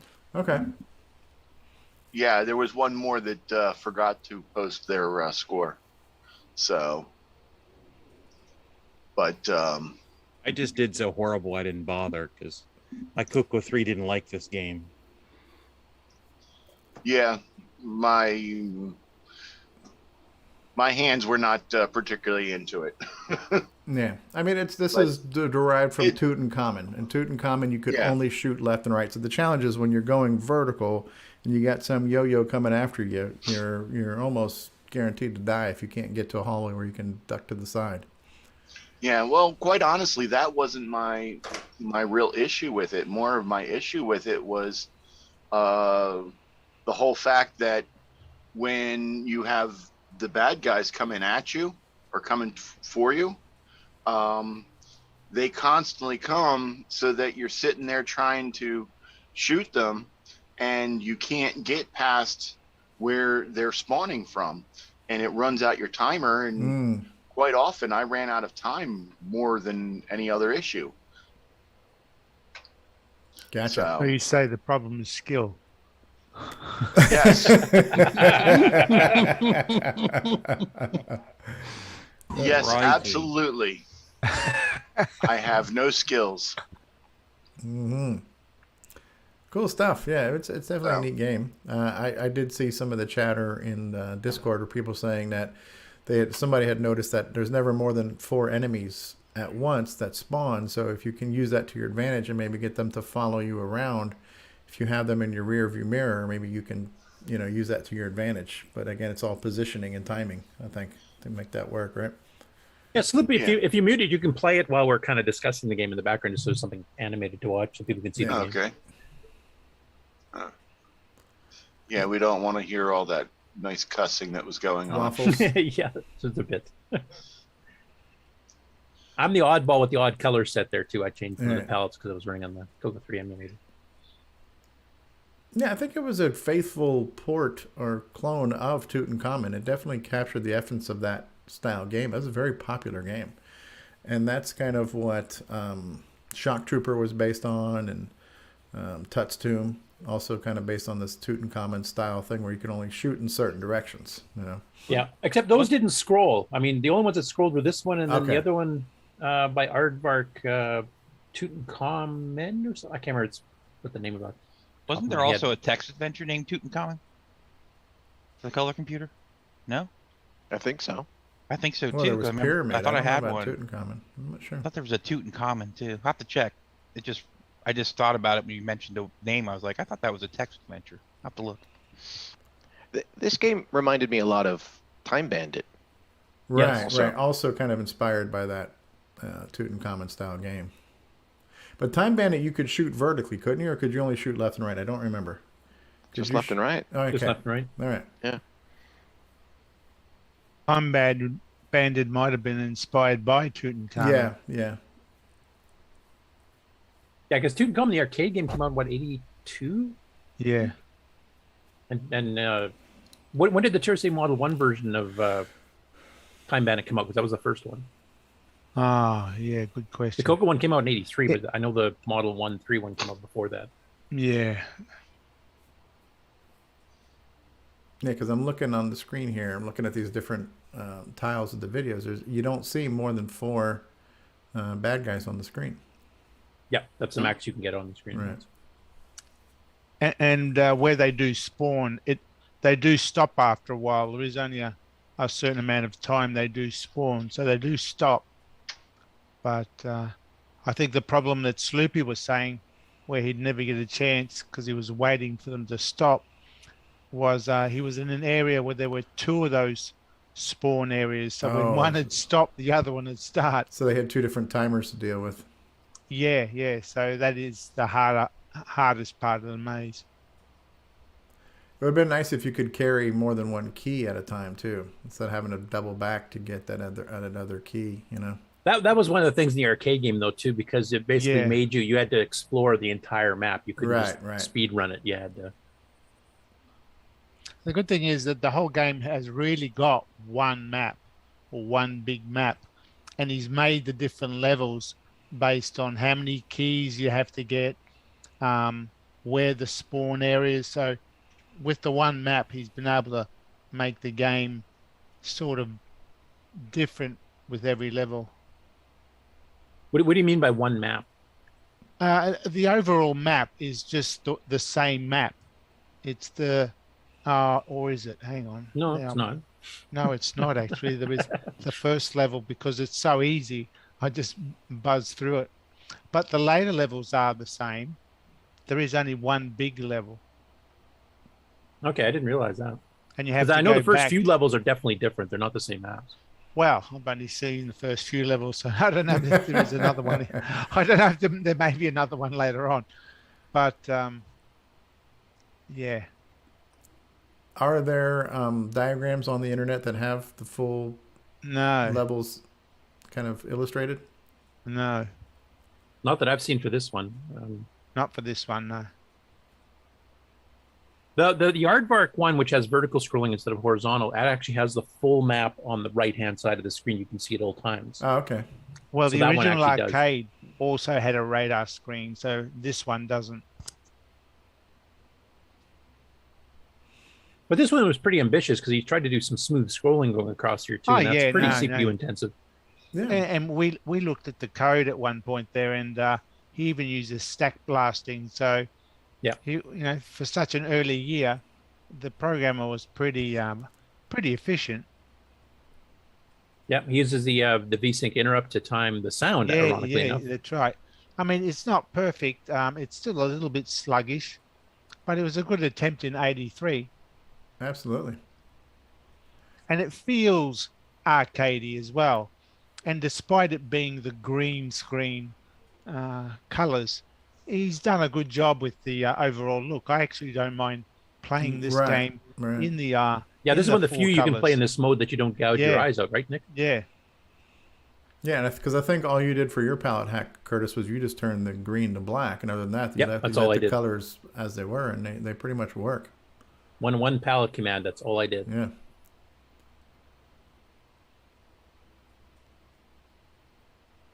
That is far out, man. Yeah, I think that the change that you did completely changes the whole look of the game, and it looks like an arcade game. It looks 100 times better. Yeah. Yeah, and anybody who's got a CoCo 3, I mean, you load it, but before you exec, you just type in palette 0,0, and that's all you have to do. Then you type exec, and voila. Unless you have an 87 gimme. Well, I thought the 86, if you 609 use the 609 mode version I patched, I thought that did work, didn't it? I used it. I have a 6309, had the 6309 patch, and it would run, but anytime the sound would go off, the screen would jitter. For lack of a better term. Which gimme was that? 87. Yeah, Unless- I think there is a problem with the 87 gimme. Yeah. I wonder what he's doing that's causing that, because this is a CoCo I'm 1 not 2 sure. mode. That's weird. Yeah, I did notice something. I wonder if it has to with do with the just using the 87 gimme, V-Sync for the sound interrupt. He is, yeah, and that's where the problem is. It's somewhere to do with the way he's done the interrupts. Yeah, but he wouldn't be using the gimme one. He'd be using the PIA. There is no gimme. Yeah, in the that's right. So CoCo 1 and 2, obviously so- there's some bug or difference with the 87 gimme. If only That we is had weird because somebody who was decapping he's using the those. PIA interrupt, and the PIAs are still in the CoCo 3. It shouldn't be touching the gimme timer interrupts at all. So it's got to be a video I mode would get like problem. vertical doubling and jumping when the sound would go off, unless I ran the high speed poke. Then I didn't get that, but then it was a lot harder. Yeah, changing the speed, the CPU speed, did change the way it worked or the way it failed. So there is something tied in with that. But you said, Jason, that if you did the high speed poke, like the CoCo 3 high speed poke, that it actually works fine. It just runs too fast to play. Right, with the 6309 one, yep. How about the 6809? If you double speeded it, did that work? I didn't try that. Because that'd be a little bit slower than the 6309, so maybe it's playable and solves the problem. It almost sounds like it's overflowing something. It did play. It worked okay. But when you get to a door and the door rises and it makes a noise, a ka-chunk, ka-chunk, ka-chunk. Well, in high-speed clock, that door rising is slower. So there's some timing issue in there. You'd think at the higher clock, it should go faster. Right. But there's something there and it just goes ka-chunk, ka-chunk.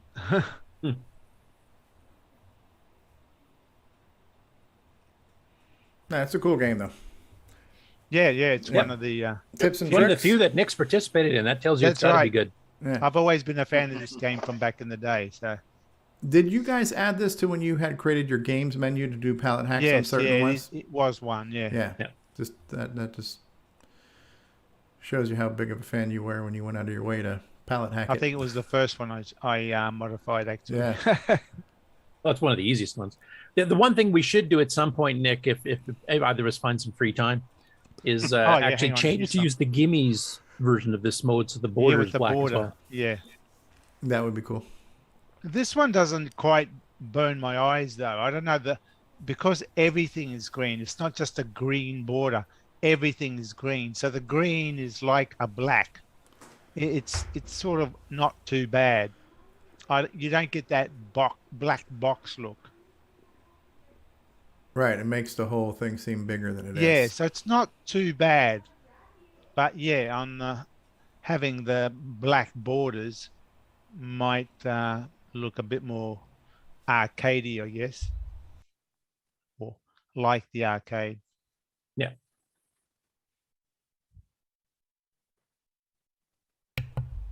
So we have any other tips and tricks? Don't die. Don't die. You have to get used to flicking your joystick left and right constantly. Like if you're over top a single piece of wall and you've got two quarters coming up and monsters are coming at you from both sides, you have to be very good at like going fire left, fire right, fire left, fire right, turning the back. man always walks unless you can butt him up against something. Yeah, so you have to get pretty Like good reflexes. Go. And there was the what was it, the lantern or something, which I never got to use. I mean, oh, the lamp. Yeah, you hit the space bar and it lamp. freezes the monsters for a few seconds. You can just for mow a them few down. seconds. So yeah. But I think you can only use it once per level. Is that correct? Yeah, once per level. So when I think- Sloopy was getting the point where he just could not get out, that's the time to use it. Run up, hit the space bar. The monsters freeze. They don't spawn anymore while that lamp's in effect, and then you can run past and shoot them and get past that area. But you can only use it once per level, so you got to use it sparingly. The only problem I had was that the one time I did use it, it got me out of trouble. But then by the time I ran to the door to open the door and finish the level, Well, I had no shooting, did I? So I was stuffed at the next point where the monsters came at me because I couldn't kill them. Yeah, that's when the timer runs out. You run out of bullets. Yeah. Wow, bummer. Hey, Reverend Fuzzy just joined us. Christopher Mayhew. He says, "Hey, memories." So yeah, Reverend Fuzzy remembers playing this game too. Hello, Reverend. Thanks for stopping by. Yeah, and Amigos Retro Gaming, which I'm assuming is Aaron and not Bodie, said I was never any good at this one. It is hard, but once you kind of get used to the play mechanics, and especially once you learn that lamp thing, then you can start getting not too bad at it. But it's not easy. It's not an easy game. It's got a good difficulty increase that feels very like a proper arcade machine type difficulty escalation. Okay. You're only saying that, Nick, because this is one of the few games you're actually pretty good at. That's right. That's right. Because I say that about most of the games, and you just say, "Oh, those games suck. They're horrible because they're too hard." Yeah, but so. this one's different. This one's good.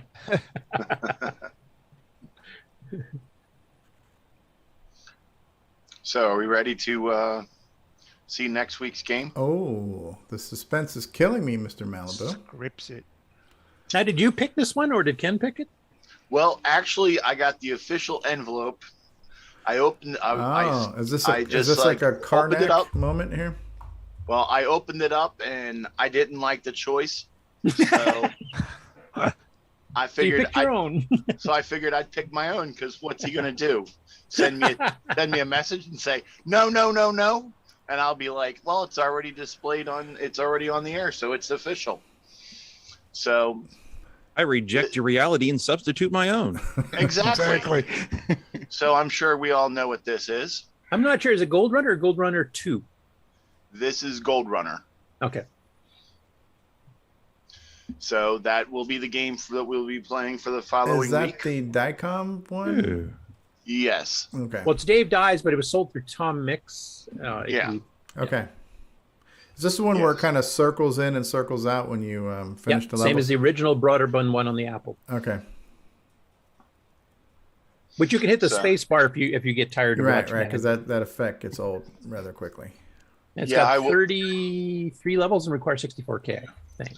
Yeah, I won't say that I picked this because I'm very good at it on the Atari, but no. So did you seriously usurp what CRT had wanted to be the game of the week? Yeah, he picked what was it? Color Scripts at 2. He's in chat saying no. I was really hoping for Color File. Yeah, well, at least he picked 2. That was much better. The sequels are much better than the original. So yeah, because I think he picked it just to make me look like a fool or something. So I was like, as like a joke or something. So I was like, nah. I mean, everybody knows you're capable of looking like a fool all by yourself without any help. Yeah. So this is obviously a Load Runner, but are the levels the same as Load Runner, where he's got his own level? I haven't played the original one in so long, I can't remember. I think this at least some of them is. Yeah, this level is. Second level is. I was looking through your site, Curtis, for this game, and all the ones that it shows, they look the same to me. Okay, you've actually looked at that page more recently than I have. We actually do have the actual Apple one converted to the CoCo, so we do have the proper one, the transcode. Yeah. Now I see this supports the Sound Speech cartridge. Well, it supports the speech part of it, anyways.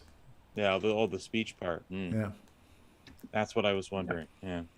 The one difference between this one and the Broderbund one is the Broderbund one, which I think had 150 levels, if I remember correctly, for the Apple. Mm-hmm. That one required disk drives to load all the levels. This one has 33 levels built in. You can run off cassette and single load. So they actually have this on cartridge for the Atari 8-bit,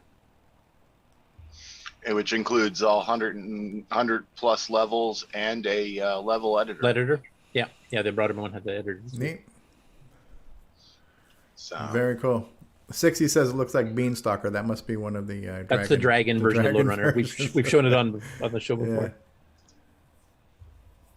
There. And back to you. All right. That was cool. Is anybody spotlight right now? Nobody spotlight. You're not sharing. There are no spotlights.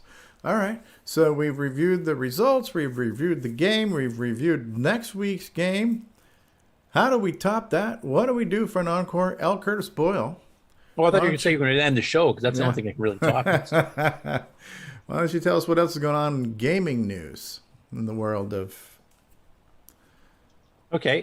First, I was going to ask Jay, did you want to do our presentation as the project update, or do you want that as part of the game He has segment stepped away right from now? his chair. Oh, well, in that case, we'll just go down to GameON News then. Yeah. I think with the pre-show, we decided we would do that in GameON News. Okay. But save it for last since Jay's not at his chair right now.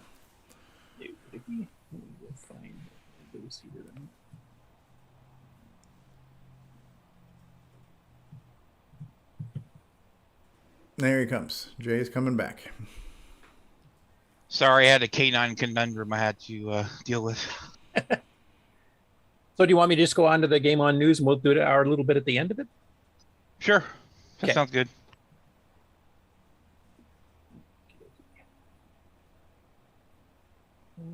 Which one is the right one? Nothing like preparing for the show. Right? There we go. Yeah, see, black screen. I'm totally prepared. So anyway, this first one here, which I'll play a little clip of it here. This is a Retro Hack Shack, which is Aaron Diecom, whom we've had on the show as a guest before. And he's been doing some hardware projects for some other machines, but he's been hitting the parts shortage problem that a lot of people fiddling with hardware have been having. And he decided, well, screw it, then I'll just play some CoCo 3 cartridge games he managed to pick up. He had 4 of them. I think Castle of Thexder, ironically enough, was the one that did not work. It actually crashes as soon as he turns the machine on, so the cartridge is bad. Honestly, I don't think that's much of a loss. It does. That's normal. Isn't that the one that I've seen sold for just the cartridge itself to repurpose for like $1 at Coco Fest?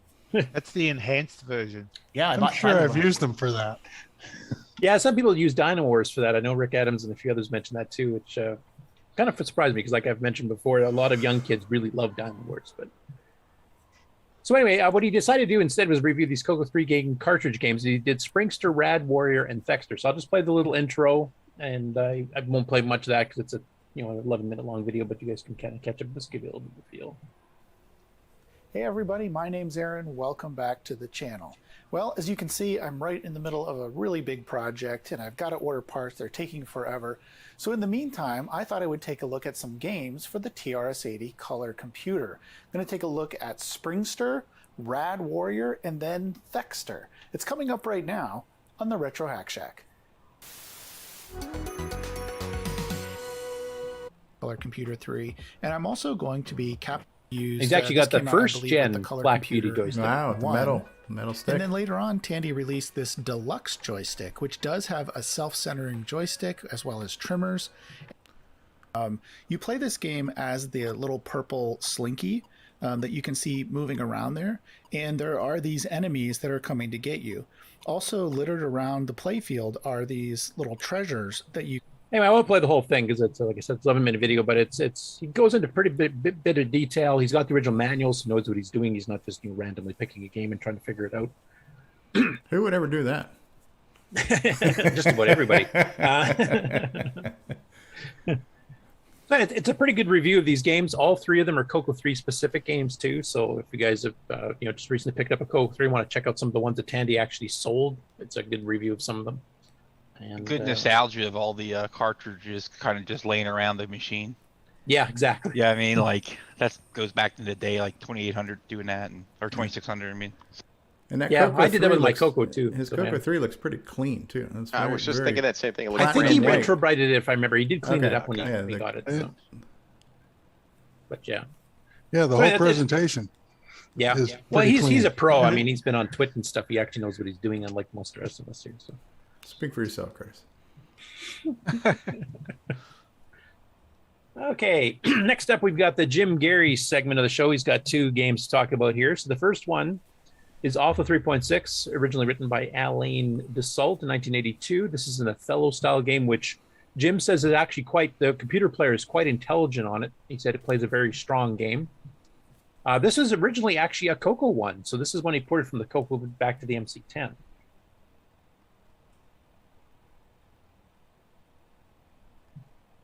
And it's got 2-player option for 2 human players, or you can play against the computer.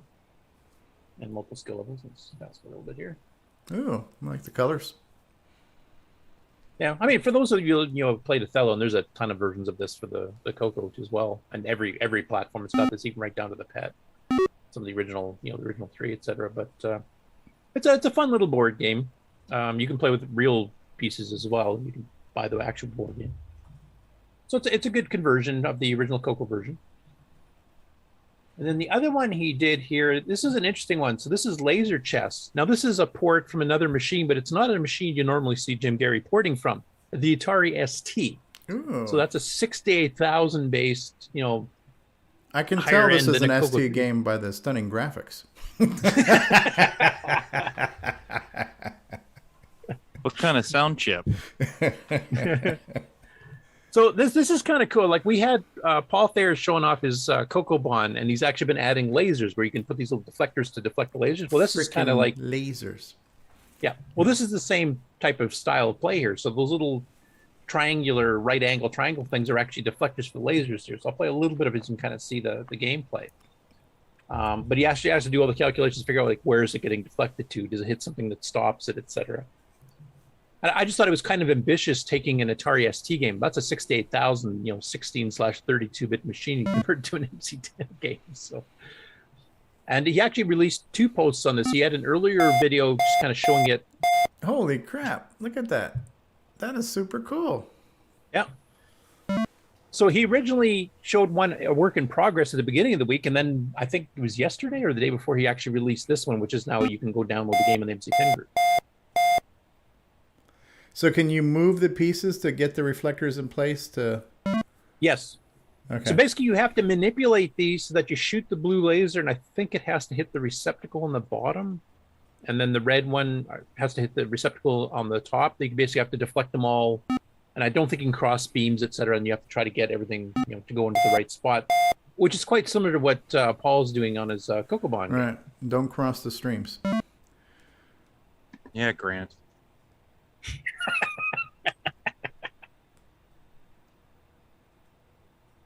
So anyway, it's a pretty cool game. That is ambitious.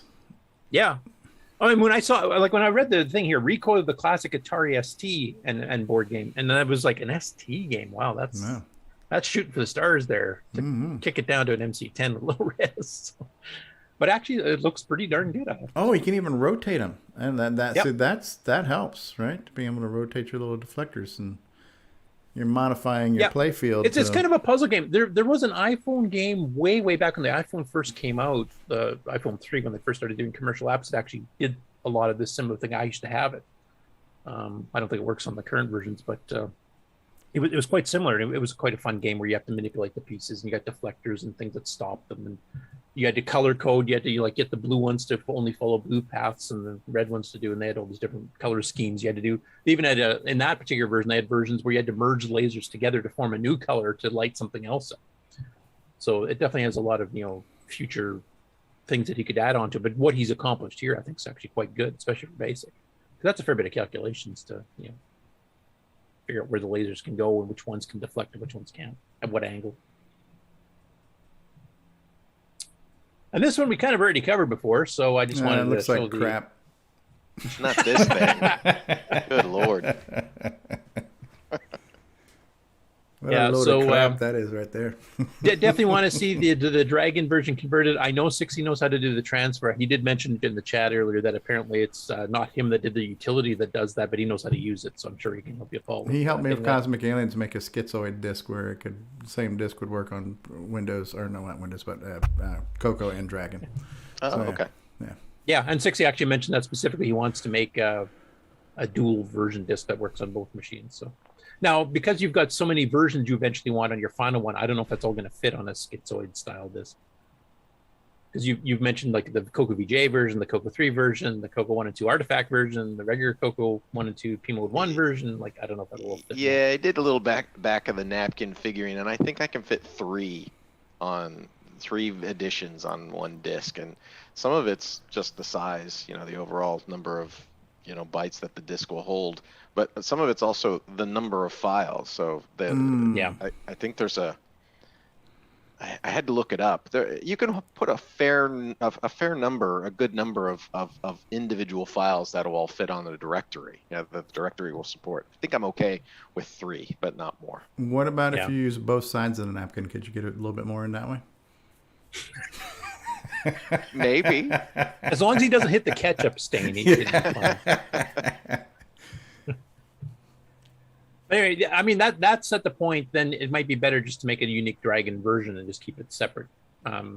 There's no artifacting of the dragon. Do you have any plans for the dragon to release the artifact version, but it'll just show up as black and white? Or I don't know how no, because it doesn't look very good. I mean, once in a while I play that on the CoCo 3, and it just, it's all a bunch of vertical lines and things like that. It works. It just doesn't look very good. Yeah. Okay. And of course, we're looking at forward to the MC10 version. Of course. Hold my beer. Another MC10 game got released. It was Darren Ottery who did. I'm trying to remember what was the game he did release recently. It was some type of Pac-Man thing that he had done, and I think him and Jim Gerrie worked on it. It was a game he wrote back in the day and then finished and released, and Jim helped him with it. I think it was a Pac-Man-ish type game. I don't remember what it was called though. So this is another clone of another game. So this is his version of River Raid for the MC10. And it looked quite good from what I saw on Facebook. Yeah. Unfortunately, there's no video here. So it's just the straight shot, but you can actually download it already from his Google Drive if you're on Facebook, the actual thing here. And this is a compiled basic program. So this is using Greg Dion's basic compiler for the MC10, which speeds games up like 3 to 4 times. Jim Gerrie's used that on some of his projects because there's some games that just run a bit too slow, and this will kick them into overdrive type thing. So I'm looking forward to actually trying this here, or at least watching a video of it. I don't know if anybody's gotten it downloaded and maybe can record a video to throw up on YouTube that we can show on the show, and say next week or the week after. But I'd love to see this one actually in action to see what this one looks like. Next up, so this is a person that just joined our Discord this week too, actually. Spacing on his real name, and I didn't write it down, unfortunately. But Steve something, because he's emailed me a few times. Yeah. Okay.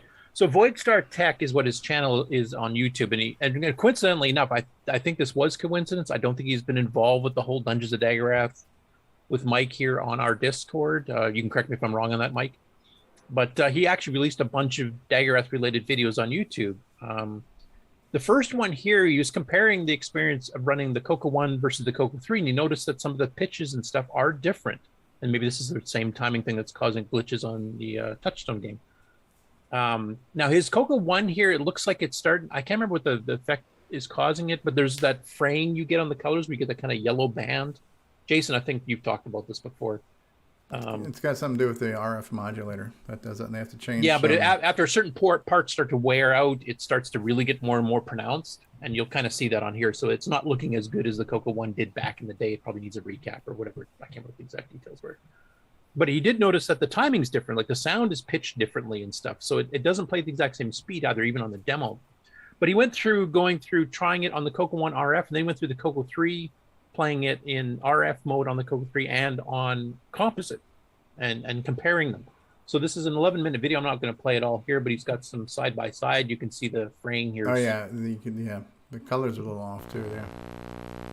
There's a CoCo 1 audio. He talks about you can flip the artifact colors, which I mean, Daggorath's not really designed for anyway.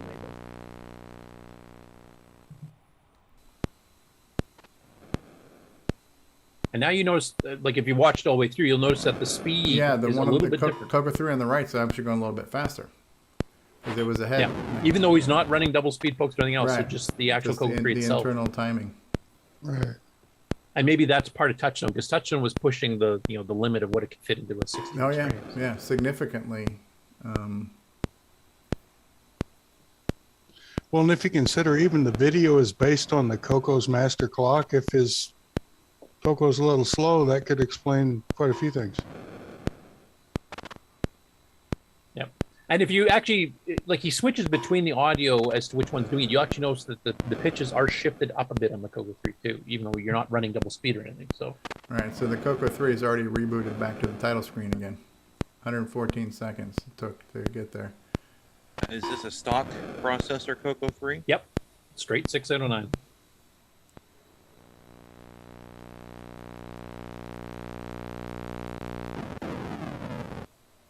But that's a pretty big difference. Yeah. 130 to 114 seconds. I mean, I was not expecting that. I thought they would play pretty well the same. Audio clip difference. This is interesting.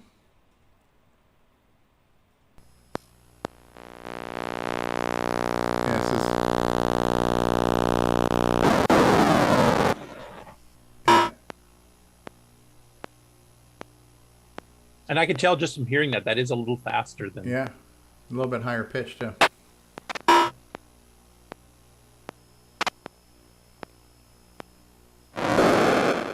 He mentions here the CoCo 3 volume actually is a little bit more amplified too. For those that are hardware familiar, is that something you guys have noticed?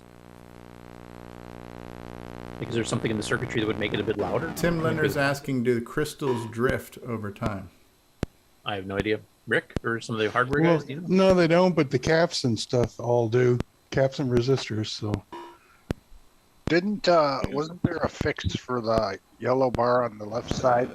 Yeah, there is. There's some hardware fix because it's something like capacitors wearing out or resistors wearing out that causes that from what I remember. It's the 555 timer, I think. I've read something about that. It could be the 555 timer. It could be resistors, caps. There's a couple things it could be. I think I actually have one here somewhere that has that problem that I need to fix. The yellow bar is only affects a CoCo 2 and only like 1 or 2 versions of the CoCo 2. The later versions don't get it. When they redesigned the artifact circuit, it doesn't affect the last version of the CoCo 2. It doesn't affect that. And I also have like the artifact colors are a little off. Yeah, I'm just, because I am now so curious, and I believe I have more than one physical cartridge, I'm going to try to have a CoCo 1 and a CoCo 3 side by side and turn them both on at exactly the same time and watch them. There you go. Yes, you need to. It's like, hold my beer now. I need to see this. Time to know. Let's have a Daggorath off. Yes. Yeah, so that was a pretty cool video because I didn't realize about those differences. I do know the screen on composite obviously looks different. It's much sharper on composite on the CoCo 3 than it is on the RF on the CoCo 1, even if you don't have the yellow bar problem. I've played William Tell Overture on both the 1 and the 3, and they both keep the exact same time when they play their deck or whatever they call it. Okay, so I wonder if maybe whatever's causing the yellow bar fraying, like if caps are starting to corrode or whatever the technical term is, I wonder if that's maybe affecting the timing even on the gameplay itself. Right, because the basic timing of the CoCo is based on being a multiple of the TV signal, so it should not drift unless there's something else happening. Well, if your basic timing starts to drift a little, it will affect not only how long a program takes to run, but also what the video looks like. And the sound, I guess, if it's driven could that color timer. shift, Yeah. and the sound and this all be one of a thing. This CoCo 1 has got myopia or something right now. It's just Right, it's running a little slow, so the whites are purple and So yeah, that is worth exploring some more to see if that is absolute truism on all CoCo 1 versus 3s, or maybe his has got some unique things in it that are contributing to those anomalies. So I believe that purple haze might be like the equivalent of a blue-haired CoCo, right? It's just getting a little old. And, kind of sits over the steering I wheel believe like some this. experimentations and alcohol consumption are involved in this research project. So I'm seeing all kinds of colors now. Well, if I have to. Good stuff. So anyway, it's a pretty interesting video, and whether it turns out to be hardware related, we should let him know. He did join our Discord, so we can actually get him. Yeah, and he sent me a couple emails too that were pretty lengthy that I just have not had time to read or respond to yet. So I do. If you're watching now, I do apologize. I did want to read them, but it sounds like you were probably explaining everything that's in these videos too. But I didn't respond because I wanted to really read and digest those emails, and I just didn't have time yet. So. Cool stuff. And he did do multiple videos. So the next video he did here is a Dungeons of Daggorath complete playthrough, start to finish. Yes. Ooh. Yeah, and this one he was mentioning that he didn't do any of the tricks. He didn't like the idea of using monsters as shields. So his approach was a little bit different than some people, and he didn't try the stuff where if you go back up other levels to kind of farm respawn monsters and things like that. He didn't do any of that, so it was more kind of just a linear from beginning to end with as few tricks or cheats or exploits. Yeah, the only thing he did is he did save and then reload if he died. So it's not like a straight single shot playthrough. But But if you want to see how the whole game and what the whole game looks like right through the end and canning the final ring and winning the game outright, you can do that. And he also has a bit of death bloopers at the end here too. Now, so I've read over the years some of the interpretation of the meaning of this, because apparently there's some confusion if you beat the final wizard. So there's a fake wizard and then there's the real wizard. Yep. And then when you beat that wizard, then you're treated with the image of another wizard with a star on his robe. And some people are like, well, what's the deal with this wizard? But apparently it's not really You know what, Steve? You're ruining this for a lot of people. Oh, really? This game's only 30 years old. Yeah, 40. Spoiler alert. Yeah. Thanks this year. So apparently the interpretation, the modern interpretation, this is like literature now we're trying to do, but the modern interpretation of this is that if you beat the game, you become the wizard. But the meaning of the star is you're a good wizard, right? Not an evil wizard, right?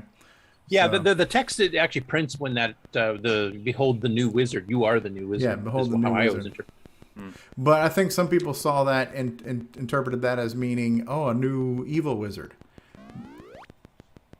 Like, It's like the Tim Allen Santa Claus movie.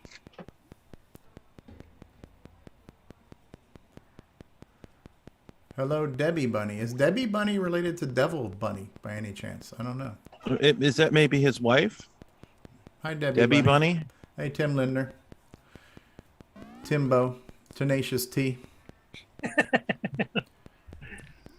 Anyway, I'm not. If you guys don't want to be spoiled here, I won't play the whole thing here. But maybe he goes through the whole game and he has blooper reel at the end, which is kind of cool. I hate to admit this, but I will. I've never played this game. Really? What is wrong with you, Jay? That's all. I Well, we're only 2 hours in. We got time to play the whole video. Yeah, Don't we? So next I've week, seen it many times just because there's so many people that like it, but I've never actually played it. okay. So next week we're gonna have a live Jay Daggorath. I do have the playathon. cartridge. I do have the game. We're gonna have a Jay Searle color commentary live playthrough. Daggorath. Start to finish, it'll be 14 hours. I was gonna say you better get yourself a nice block of time. Because... Pack a lunch, everyone. All right. But you can see on the screenshot here, the fraying is pretty bad. And this is talking about that, possible caps or timer chip or whatever that's causing the issue. But I think you said this was on a CoCo 1. This is CoCo 1, but not CoCo 2. So. Well, don't the CoCo 1's modulators go bad eventually? Oh, yeah. Yeah. Yeah. But you can see here, like the hard red fringing on the left and the blue fringing on the right. And that's kind of the explanation. Now, I think Paul is right that I've heard that certain CoCos were more prone to it than others. Yeah. Due to some design changes on the chip. But I think just, caps and stuff do eventually wear out. So 2 hours and 48 minutes. Wow. Yeah. That took devotion. Right. And then he also posted about it on the Vintage Computing forums, kind of talking about the speed differences. And then he started a bit of a discussion, which I don't think too much has happened on it yet here. But gradually people are starting to talk about trying to figure out what's going on.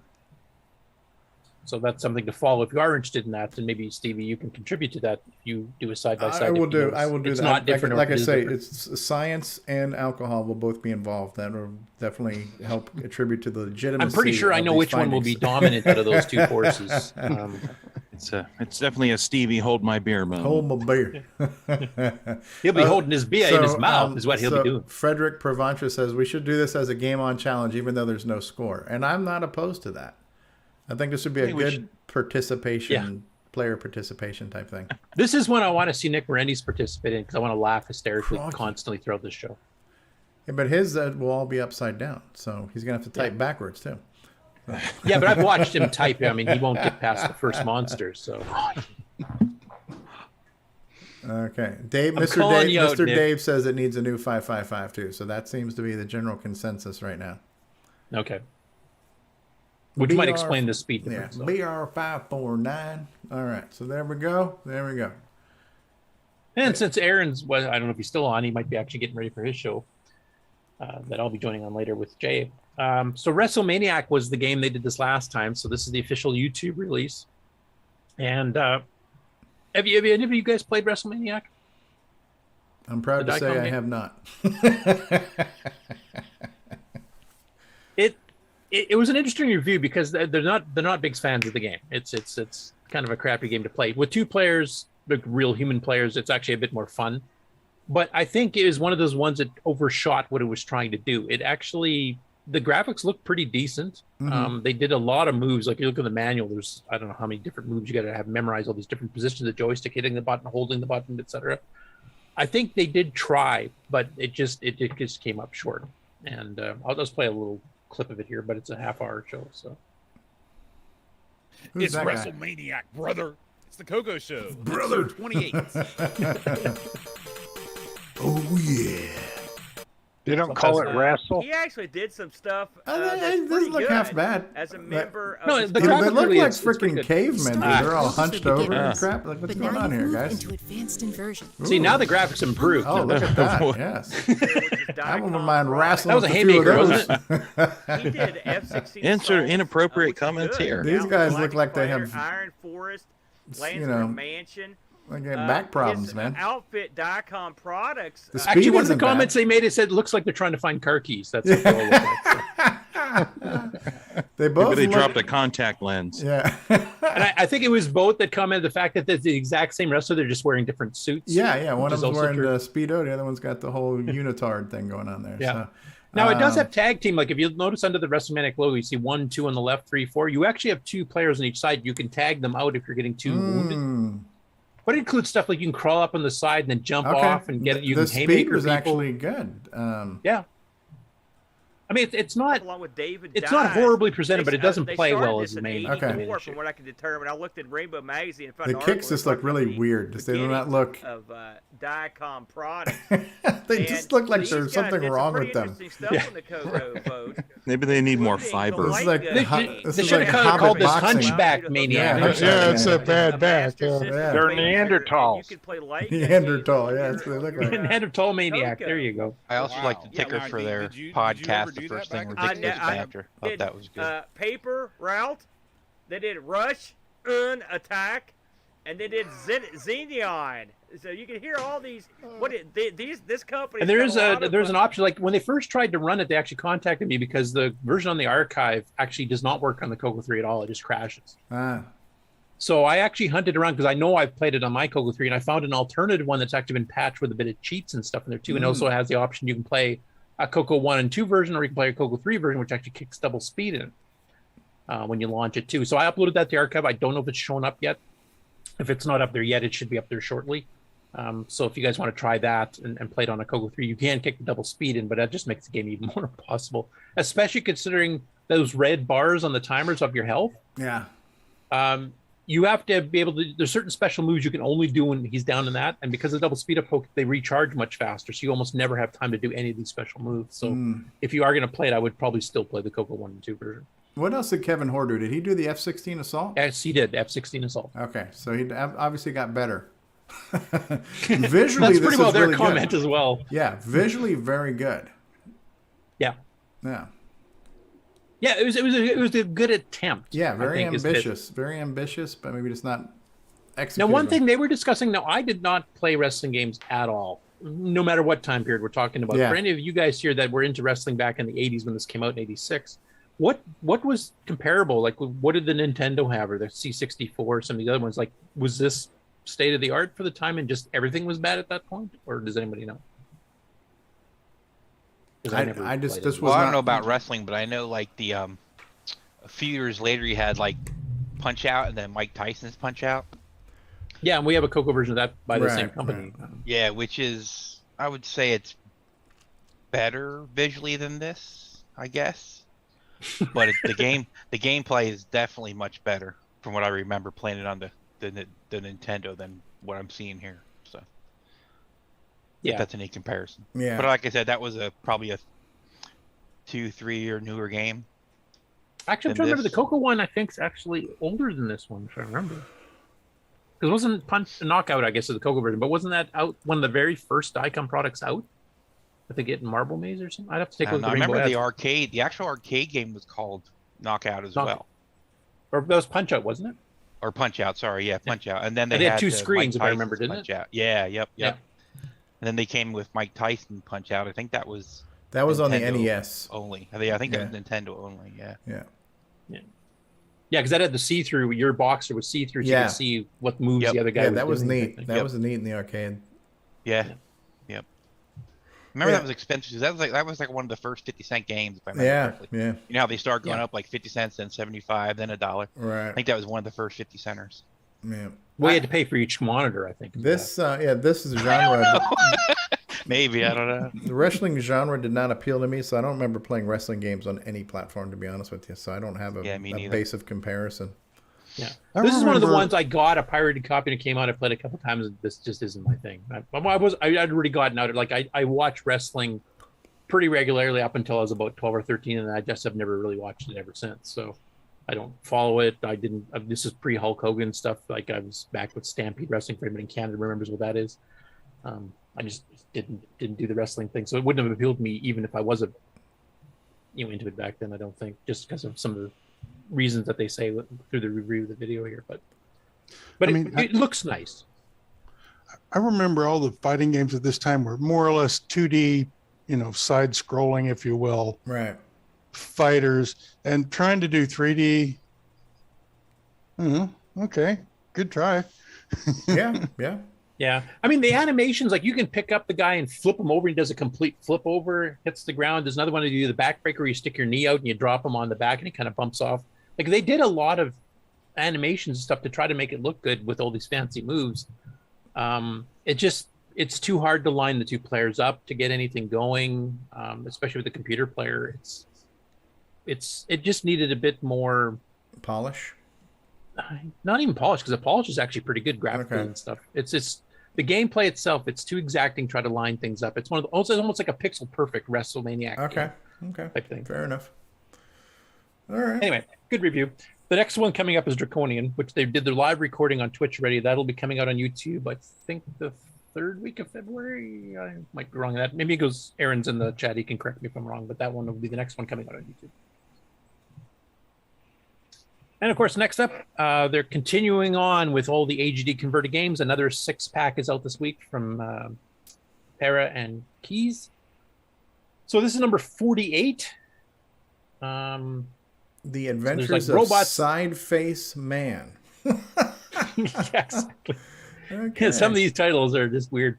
Robot Santa, Robotic City, Somewhere in Hell, Stars, The Adventures of SideFaceMan, and The Last Escape. I want to see some screenshots from SideFaceMan. Yeah, so here's Last Escape first. Okay. Rats. SideFaceMan and his sidekick, Backwards Boy. Wouldn't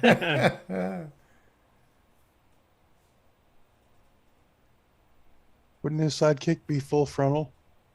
No. Okay, is this the Santa Claus one? Is that like a... I'm not even sure. Those look like dice? Yeah, Santa. You're right. Okay, because you see like a star, floating star and stuff, and then you have dice. Yeah, it's a Scrabble board with dice or something. I don't know. Okay, interesting. Robotic City. Okay. Now, if you remember from when we talked about these a couple years back, because this is something that is publicly available for people for free, some schools actually use this for game design for younger kids. So some of these might be younger kid-oriented games written by 10 to 12-year-olds. Okay. So the level of quality will differ depending on who did the writing, but it's still encouraging game development. Oh, absolutely. Robotic City. And I'm suspecting this might be one of the ones that's a bit more. You're being a little judgmental there, Curtis, but okay. Yeah, I am. He's trying to here's give the author, Adventures of benefit of the SideFaceMan, a brand new game coded by Lindsay. You must defeat Pigeon Man.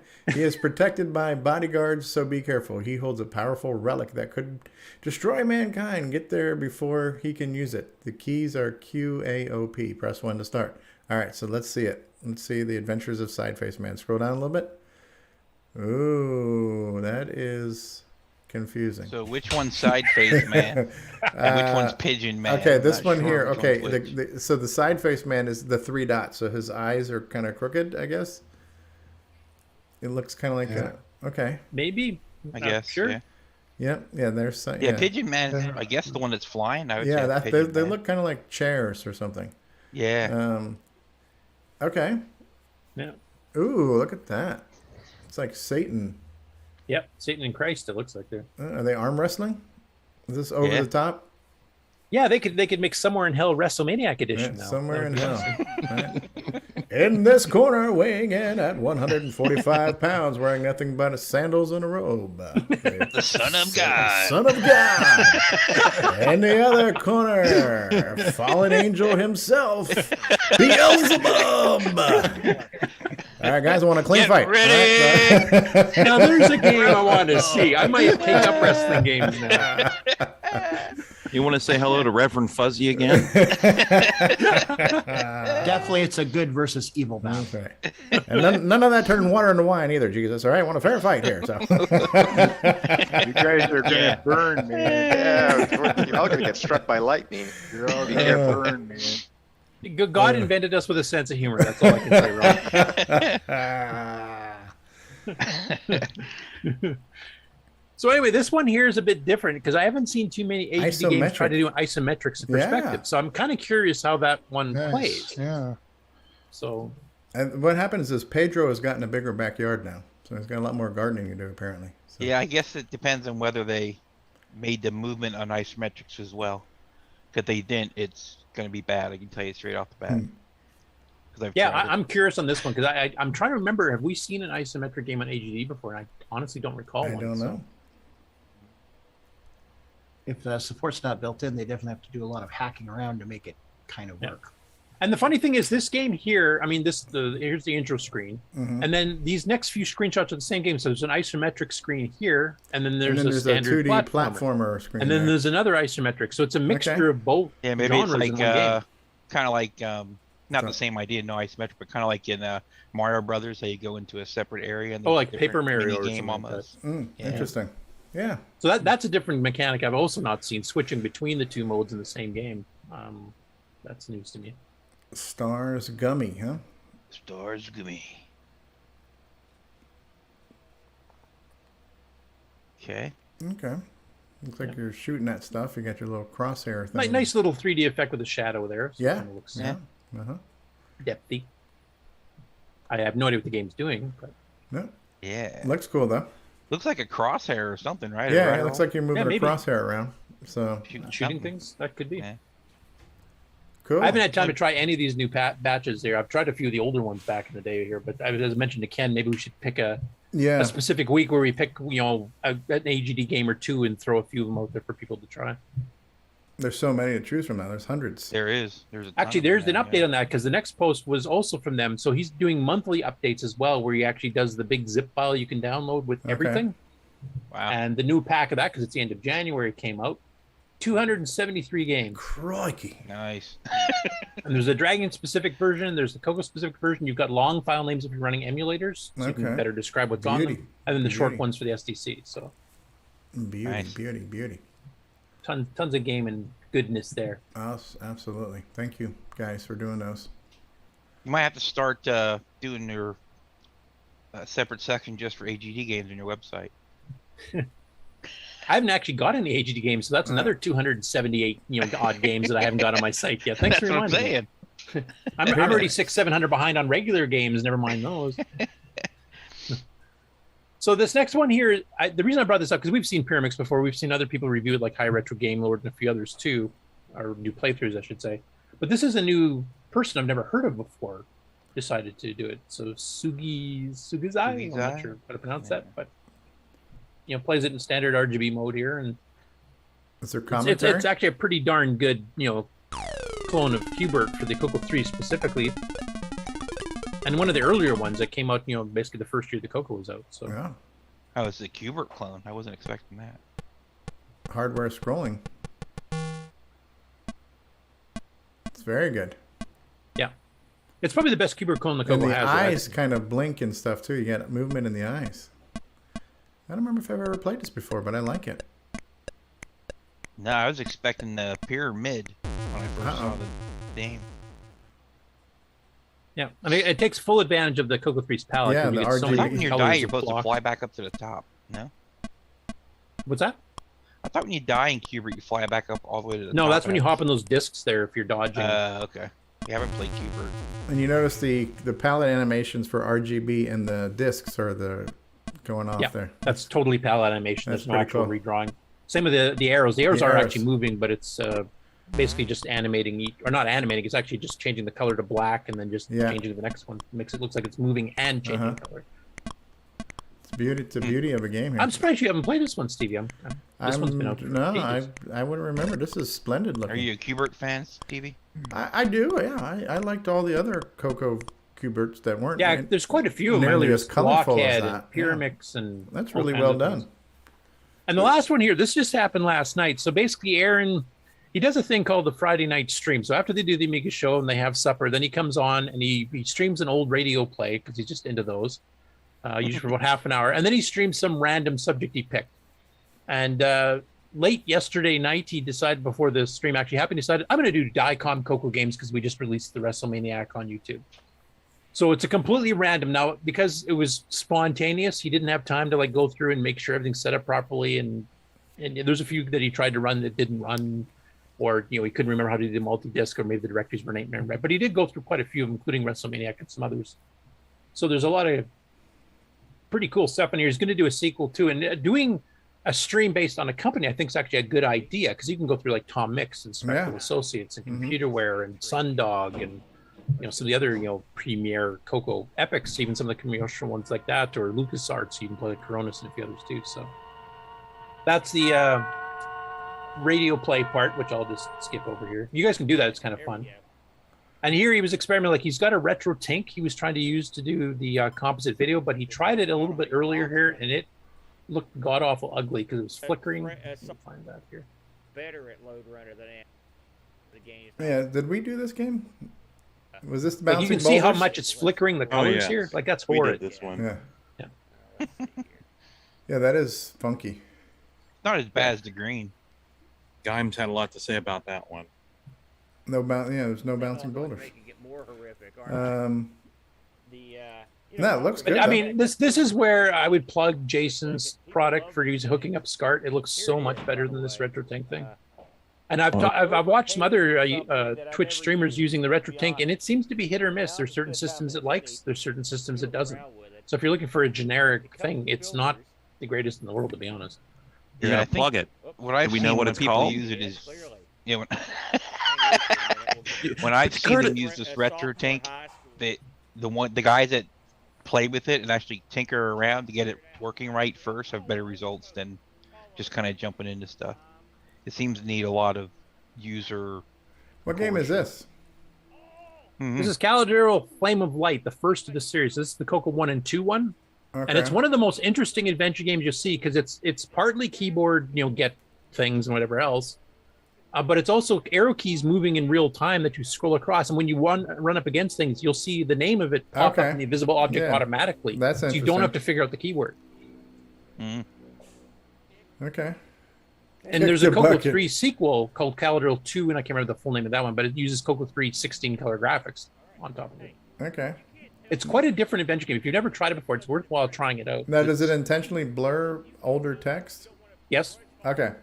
That means that's from the previous scenes. It doesn't apply to the current scene. Okay. Type thing. Why not just scroll it all the way off? Because then you can still reference it if you wanted to remember. I just came from this. What was that again? Type thing. It like I said, they did a lot of innovation here that you don't normally see, and I've not seen on adventure games on any other platform, to be honest. Some of the things that they did there, it's quite different. Cool stuff. Fiddling. Here's one of Stevie's favorites. Oh yeah, this one uses the speech sound pack very well. Actual sound effects. Like Mahjong meets. Well, okay, now you're away from. I was gonna say it looked like you were playing Mahjong there in the beginning. Oh, here they come again. No, it's just a heavily fortified city. Does he actually have a version? It's not all hacked up with the lives and everything. Yeah, because most of the ones that are cracked by Mr. X, you have like 9,000 lives. You get like.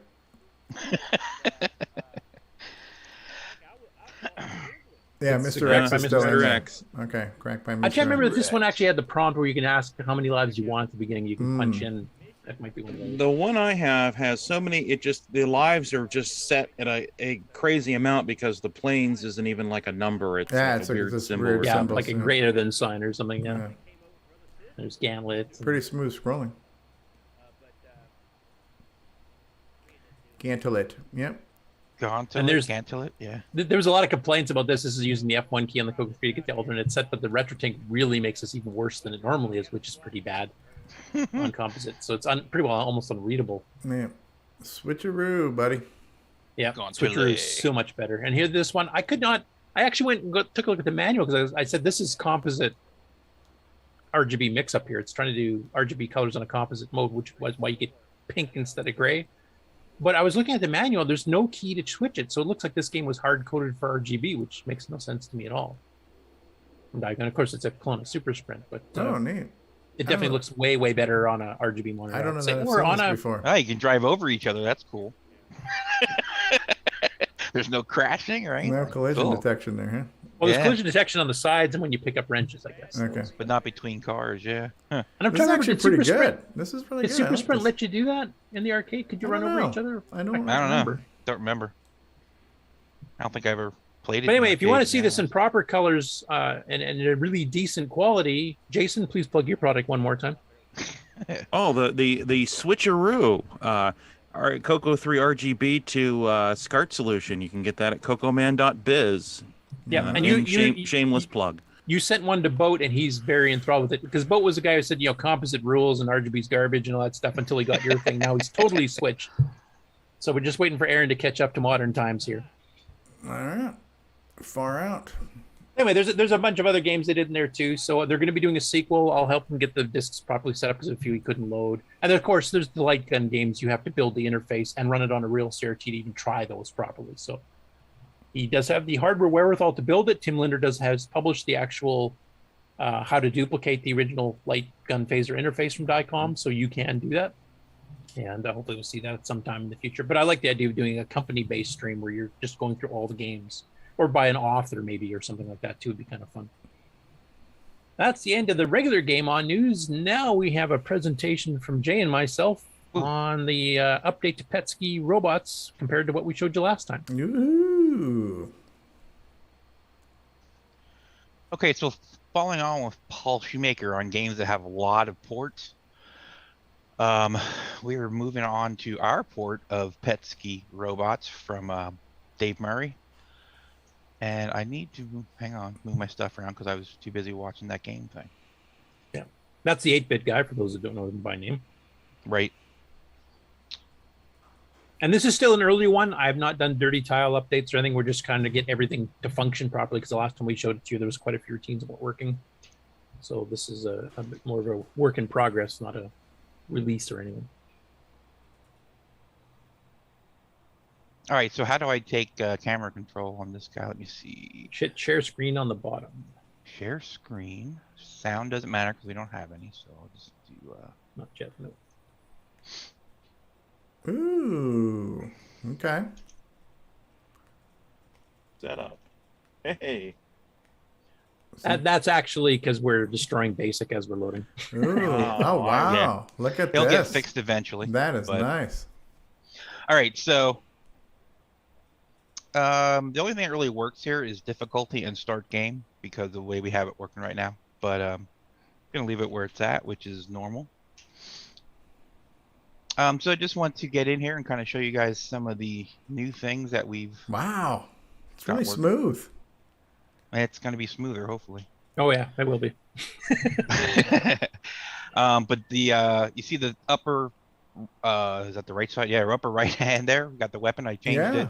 I have it set up right now so that 1 changes weapons and 2 changes items. So we're going to do a setup program. Now, normally you would have to go find these items and get them in your inventory first, but this is kind of the cheat mode enabled to try to make sure everything's working properly. So right. So anyways, if you use the small weapon, which is the regular pistol, and you shoot, you get one of these. Well, let me...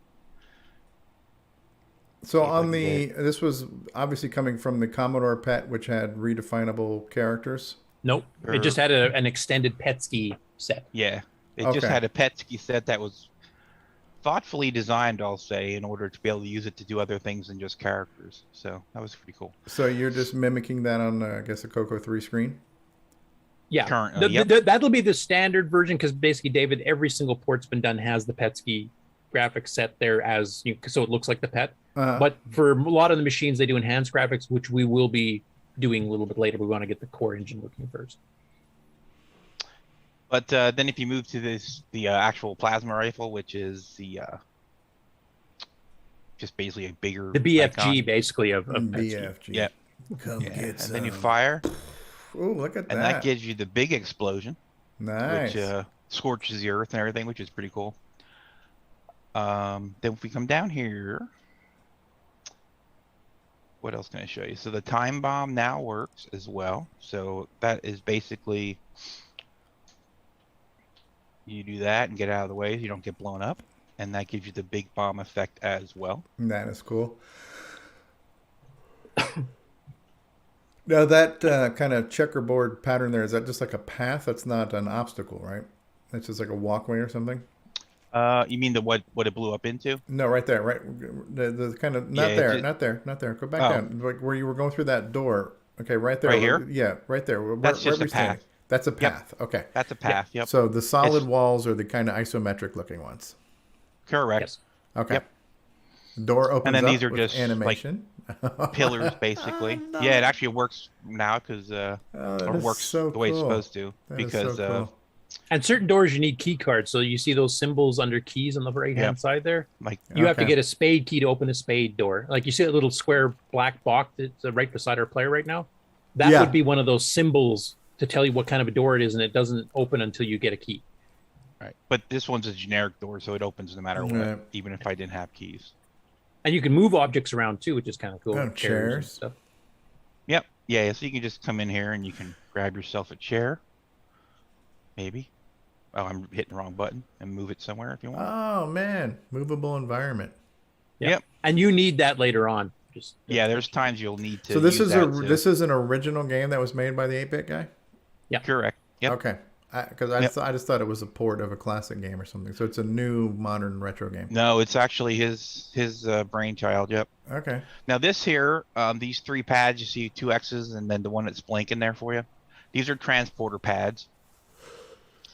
And the one that's blinking. So essentially you have 2 ways you can use transporter pads. There's ones that are considered active, which is what we have here. And if I step on that, I'll dematerialize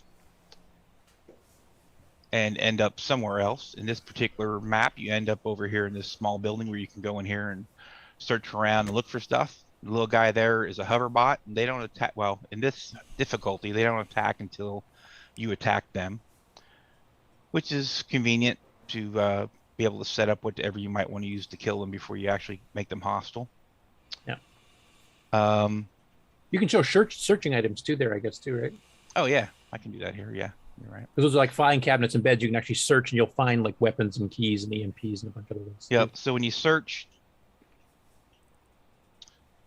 it tells you you're searching, and then if you find something, hey, I found a plasma launcher. I already had one, which is fine because I'm in the cheat mode. But you can see now the container top is open, so it lets you know that you've searched that. There's also a change of, I don't know. Well, let me bail out of here and go to a different map so I can show you a little more stuff here. That looks really cool. I'm not familiar with this. I just remember hearing about the game, but for whatever reason, I thought this was a game he ported that existed back in the day or something. Nope.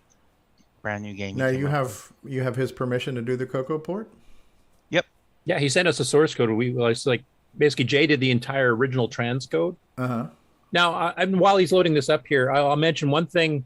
The 6809 is really good at being able to transcode from 6502 or even a Z80 for that matter, because we've got more registers, the bigger registers and stuff. So you can transcode pretty easily. The problem is that it's not the most efficient way to use a 6809. So basically, it converted everything to 16-bit offsets because our X and Y is 16 bits. On the Apple, on a 6502, it's only 8-bit. So those run a lot faster and take less memory. So the one thing we've been doing besides just getting everything working on the transcode is trying to crunch things down to be a bit more 6809 friendly. How much size have we cut out from your original transcode? Probably about 4 or 5K already, I think. Well, it was at least half a map, so that's what, 4.5K.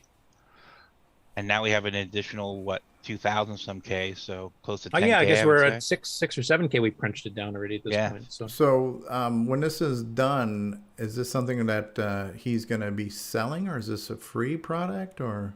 Well, what we're planning, or what I'm planning on doing, and I did get feedback from David, although not specifically about this. What I'd like to do is obviously sell the boxed version like he's done all the other ports. Mm-hmm. Yeah.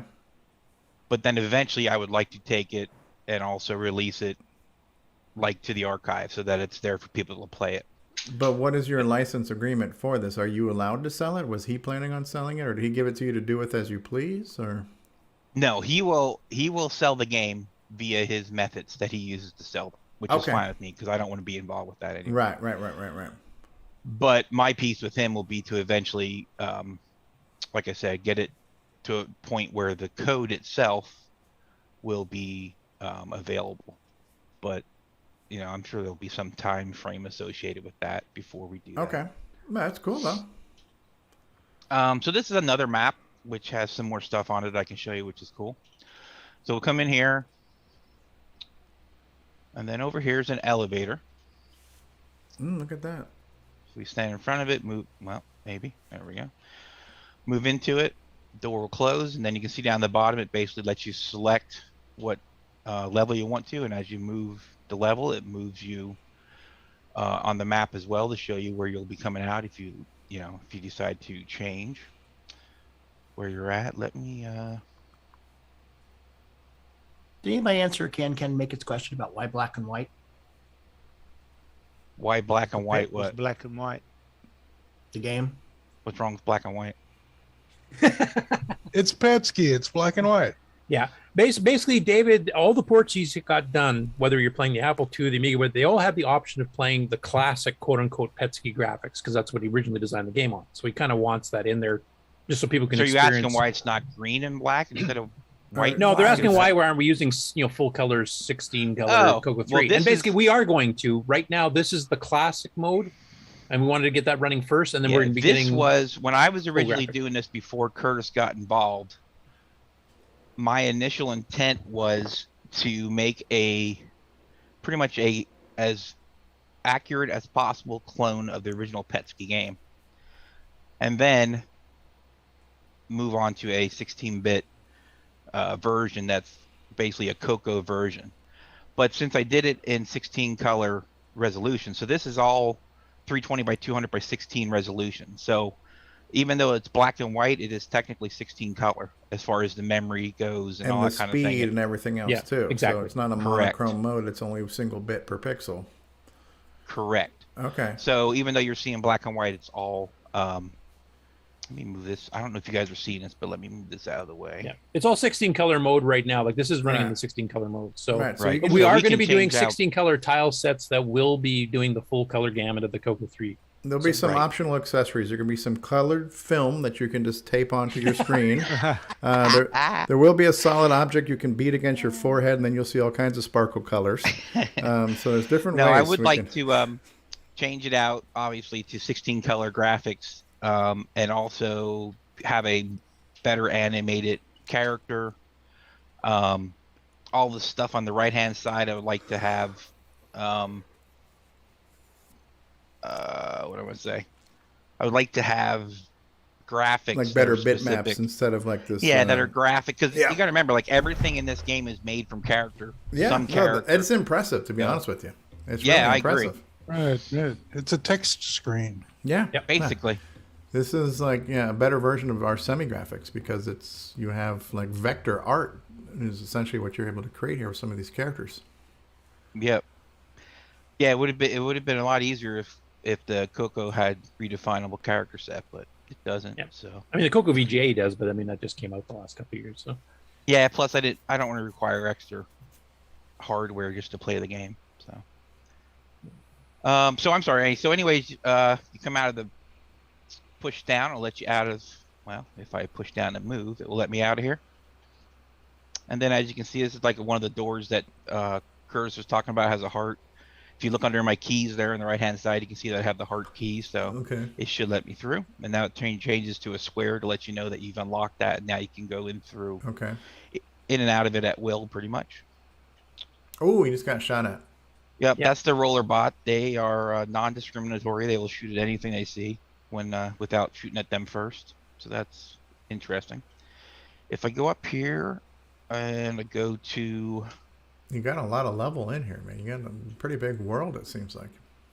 Yeah, it's Yeah, the maps are 128 by 64, and in this case here, this is a multi-level map. So, like when you go in the elevator, we're on floor 5 right now. But you go in the elevator, you can pick a floor from 1 to 5, and you'll see the map change around you as you go up and down floors. So you can see I throw out the bomb there, and it opened up all those canisters. Unfortunately, I don't get to you don't get to claim loot any of them. that stuff. Yeah, so if you blow up stuff, it does blow it up, and it.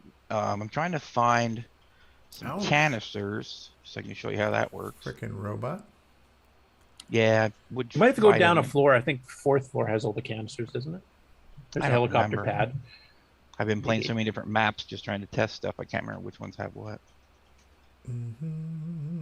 This is really cool, though. I love it. It looks really neat. I love the whole look of this thing and the style of it.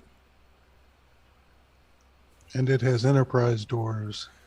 There's canisters. There we go. And another roller bot to shoot at me. Hope I can get by him.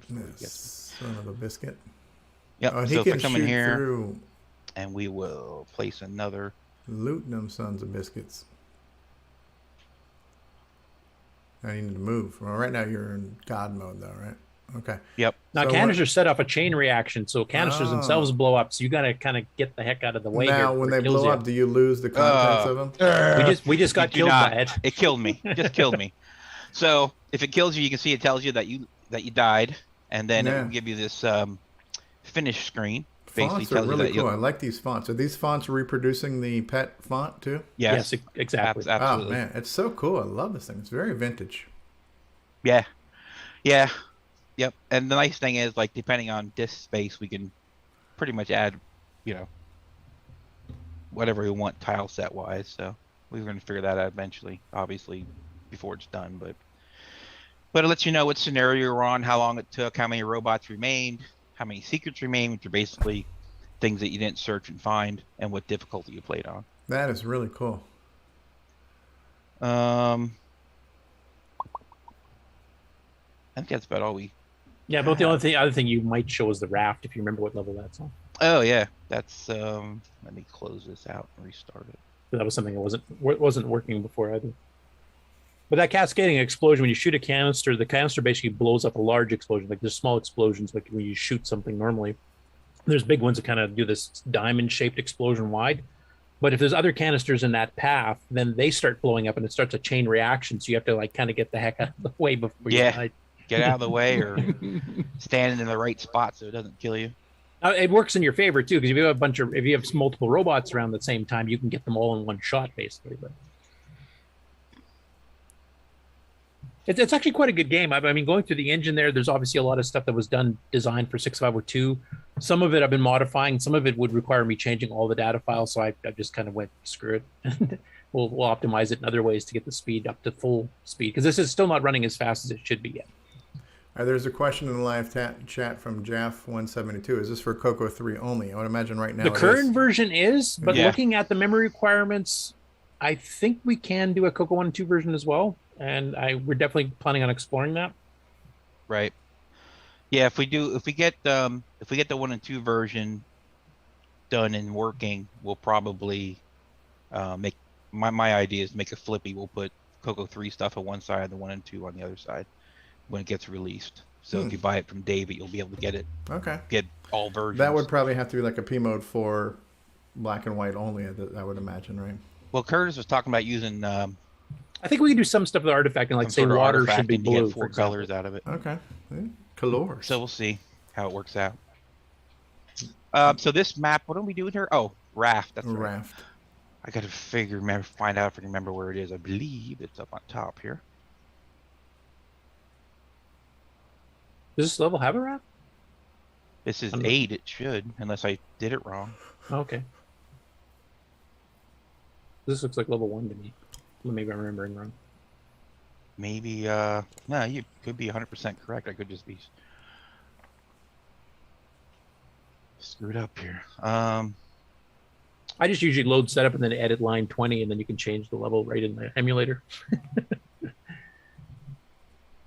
Edit line 20 in the emulator? Yeah, edit line 20 in the setup file. Because you do the load M of the level, and you can just change level A to whatever it's supposed to be for the raft one. Oh, I see what you're saying. Well, 8, I believe. Oh, that's why 8's not the one I want. I need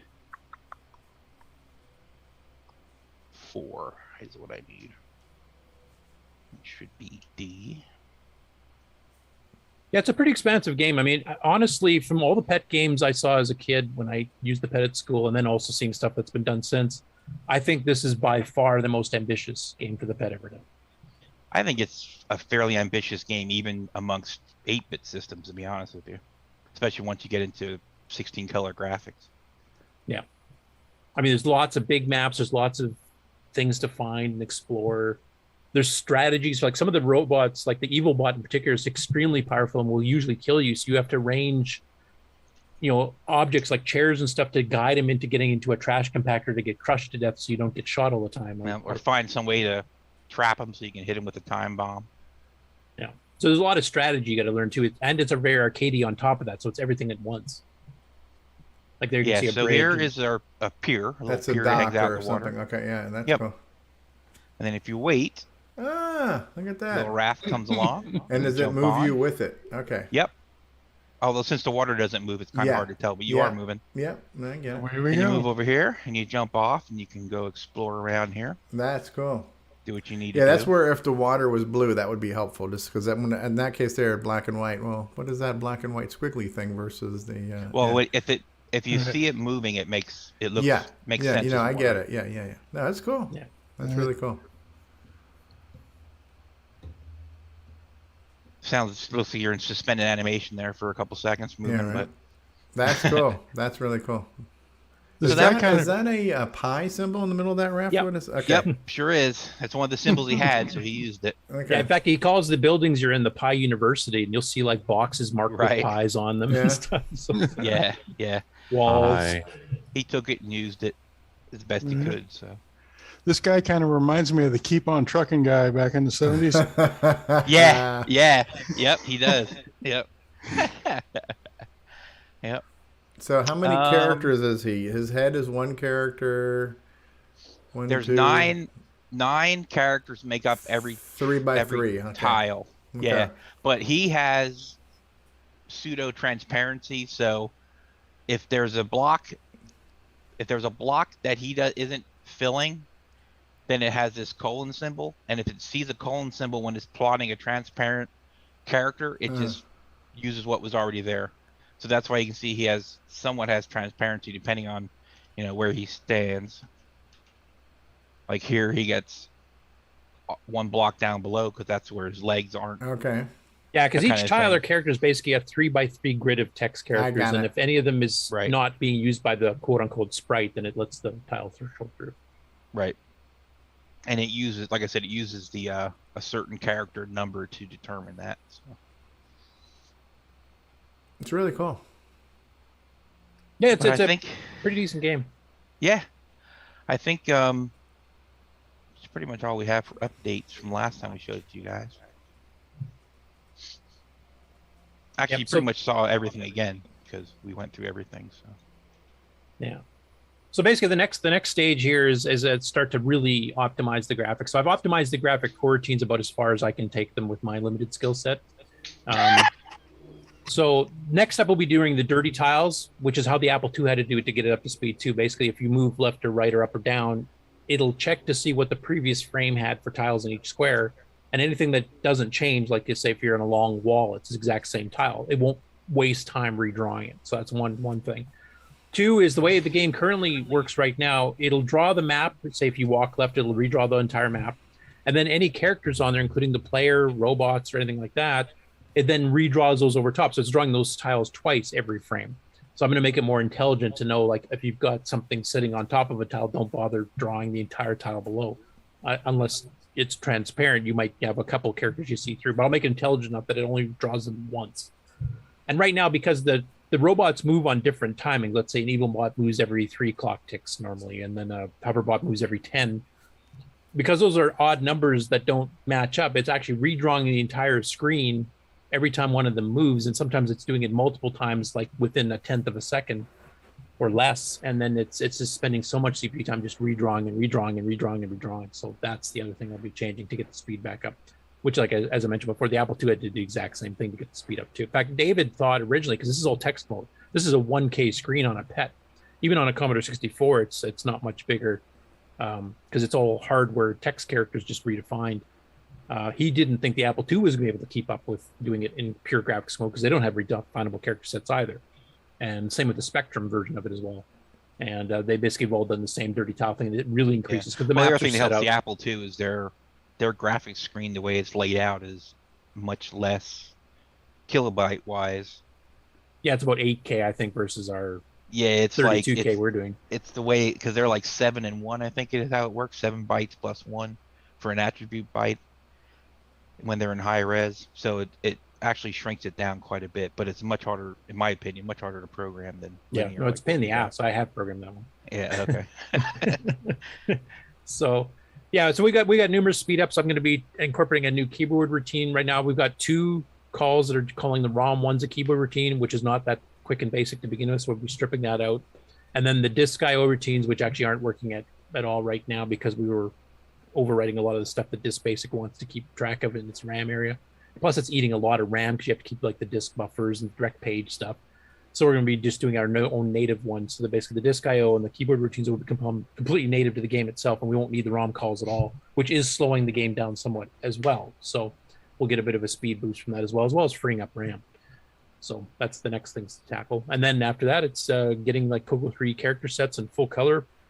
Erico has promised us that he'll be actually helping us work on that. I've seen like there's the Amiga character set, which is a 32 color character set, is a bit more advanced than we'll be able to do, obviously, because we've only got 16. But that might be a bit of a guide, because you can definitely do some pretty interesting stuff with that. Right. And then, sound routines is the last thing I'll be getting into, because there's a couple different options of different ways of doing things. We do want to have this try to run in 128K, so I won't be filling it up with digitized sound effects to require 512K. It'll be the more simplistic ones, but it should still turn out pretty good, I think. I like it.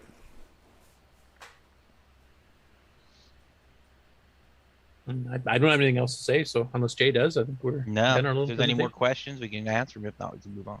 No, that's I did see some questions in the chat here. People were asking about, could it be put on a program pack? And I kind of said it'd be too big for a standard pack. And then Dave Gerrie said it's too big for one of his carts. Now, there are carts with MMU hardware on them, but I don't think Dave wants to take on trying to sell carts. Right. Who's Dave? Oh, Dave Murray. Murray, yeah. No, as far as I know, he's at least, he's doing the NES cart, so maybe. Yeah, but that's a market that's built in, like that's all they have, really, is carts. Right. Whereas everything else, to keep the cost down, he's just doing straight discs. I mean, discs, even now that they're rare to find, are still pretty cheap. But a cartridge, especially considering the size of this game, you'd need a cartridge with MMU hardware built into it on top of it. Well, that would escalate the cost. 32 kilobyte, right? Up to 32. And that's on the CoCo 3, yes, yeah. That's all on the CoCo 1 and 2, right? it's 16. We're only using 32K because the rest of it's all screen memory, right? Yeah, but we haven't put in alternate tile sets yet. We haven't put in the sound effects digitized. I mean, yeah, we'll be going over 32, I'm pretty sure. Yeah. And if you wanted to make the CoCo 1 and 2 version, well, that's only 16K. So that's even lower yet. Right.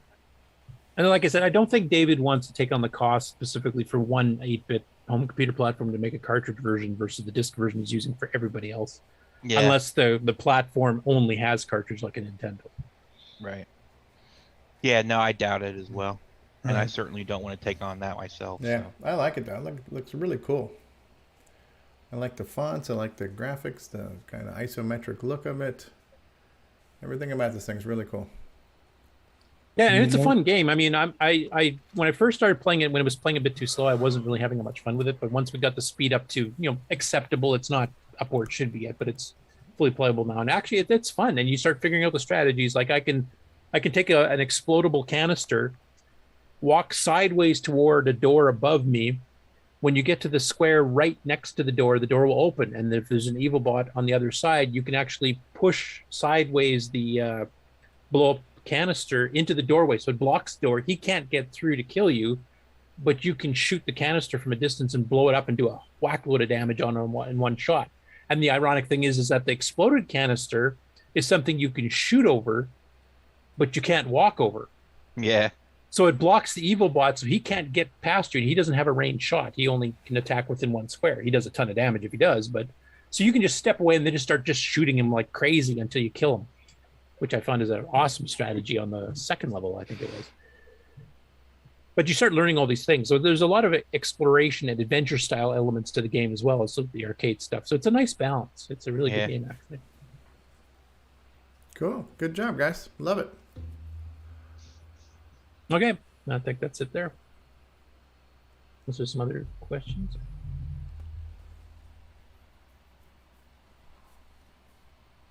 Scott Cooper asks, will the P-Mode 4 version be difficult because of the low resolution? The Spectrum version is also 256 by 192. It's the exact same resolution as the CoCo and the Dragon. So obviously they've done it. There's a couple different ways of doing it. I know they had one with, they have two versions I've seen. The Spectrum has one where it kind of overlays the sidebar statistics. Yeah. And I've also seen them where they actually shrunk. So it's not a 24 by 24 pixel tile. You shrunk the tiles itself.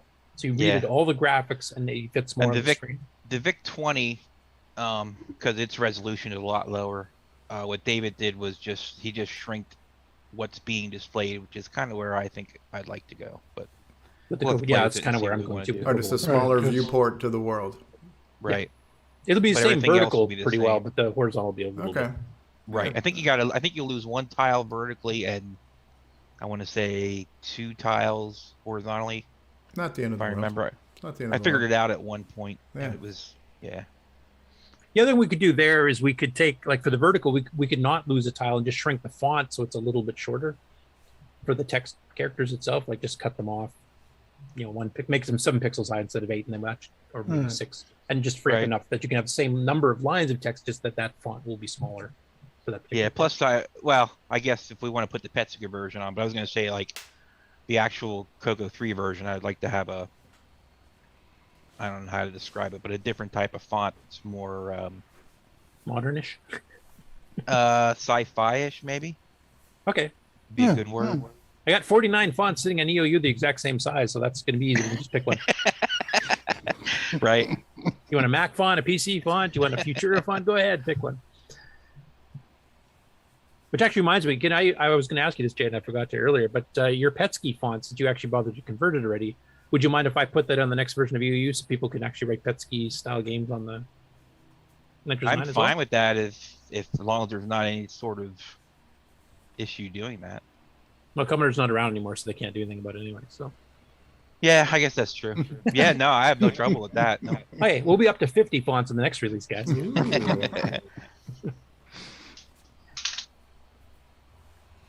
That's it. So we'll take maybe a brief commercial break and then we'll come back with some news. Yeah, and it's pretty small this week, so I don't know, is there any other project updates anybody has? Next week. Project updates come after news anyways, so you got time to think about that. But the news is going to be short, so we'll be going straight into project updates. So we're going to go straight from news to project updates. Yeah, and I don't know if there's any. Okay, well, we'll find out after the news. All right, so we're going to run a commercial break here. All right, and this commercial break is going to include a commercial for the Switcheroo, just to remind those folks that there is a superior product on the market that allows your CoCo 3 to not look like a horse's hind end. All right, so we'll be back after these words, boys and girls. CoCoTALK will return after these messages. CoCo c'est le coq champion, des micros et dans le pion. Pour le jeu, il n'est pas battant, les études, c'est pas disant. L'expansion, il a ça, les commandes, tu vas voir ça. Notre CoCo est pas banal, pour tes coups, c'est bien serviable. CoCo 2 de radio chaton, la terre est dans le sac. Un ordinateur couleur qui a de la personnalité. Le CoCo 2 de Radio Shack.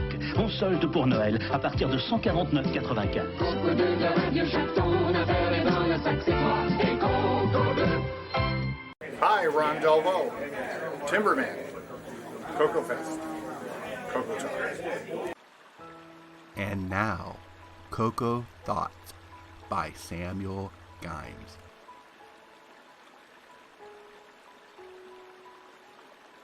If you're using your color computer in Quebec and it stops working, is it now a CoCo won't do? Hey, have you got your CoCo 3 yet?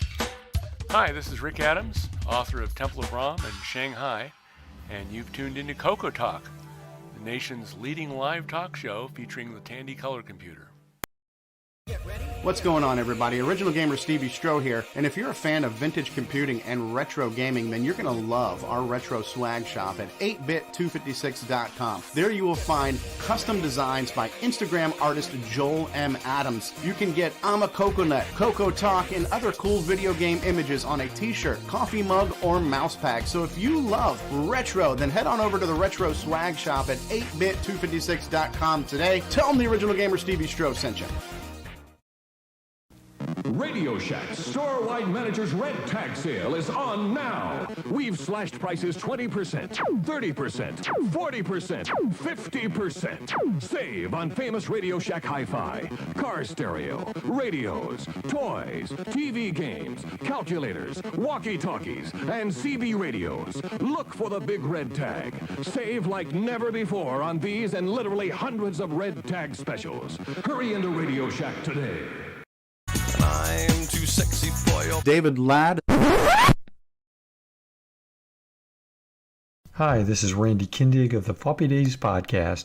I just love me some CoCo, and nobody covers it better than Steve Strobridge. You're listening to CoCoTALK. All right. And that was our special guest last week, Randy Kindig of the Floppy Days podcast. And I really enjoyed talking to Randy. And he wrote us a nice letter. He said that he enjoyed the interview, that we were very well prepared, and he had a lot of fun. So that was cool. Yep, and I just posted in the Retro Computing Roundtable group this morning, actually, for people that, because I announced that we were doing it last week, that the posted version's up so people can go take a look at it. Roger. Hopefully we'll get some feedback from that too. Roger that. So if you want to start sharing your screen, Curtis, I'll do the infographic of the news segment, and then I'll cue you with the take it away, Curtis. I'll be more prepared this time, is what you're telling me. Ah, Right? well, listen, preparation is optional. All right, here we go with the infographic intro. From around the world, what you need to know. Get caught up on News with L. Curtis Boyle. And now a Muppet News Flash. And take it away, Curtis Boyle. Okay, so you guys are seeing this? Roger that. Okay.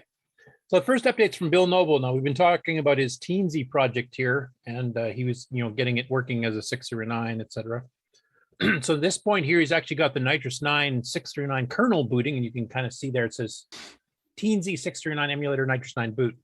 Now, the kernel basically is just reading track 34 and then just, kind of organizing memory and then starting to load the main OS9 boot. So that's where he is now. Last update I had from him is that basically he's got 5 modules. He's got to do some patches to work with the Teensy hardware out of the entire OS9 boot, which has, a few dozen modules in it. And once that's done, he should have a fully booting Nitrous 9 running on the Teensy. So that was just a bit of a project update on there, as he said, but it's a start. Next up, color computer programming on YouTube. We've covered some of his stuff. He does a lot of basic programming stuff here. So this one, he decided to go a little bit different, and he's going into how to edit basic programs in Color Basic. So he mentions that, in fact, if you have plain Color Basic, you basically had to retype the line. The only editing keys you have there is backspace and shift backspace to erase the interior line. So this one, he goes through edit command. He doesn't go through every single possibility because there's quite a few commands, and it's actually a pretty powerful line editor once you get used to it.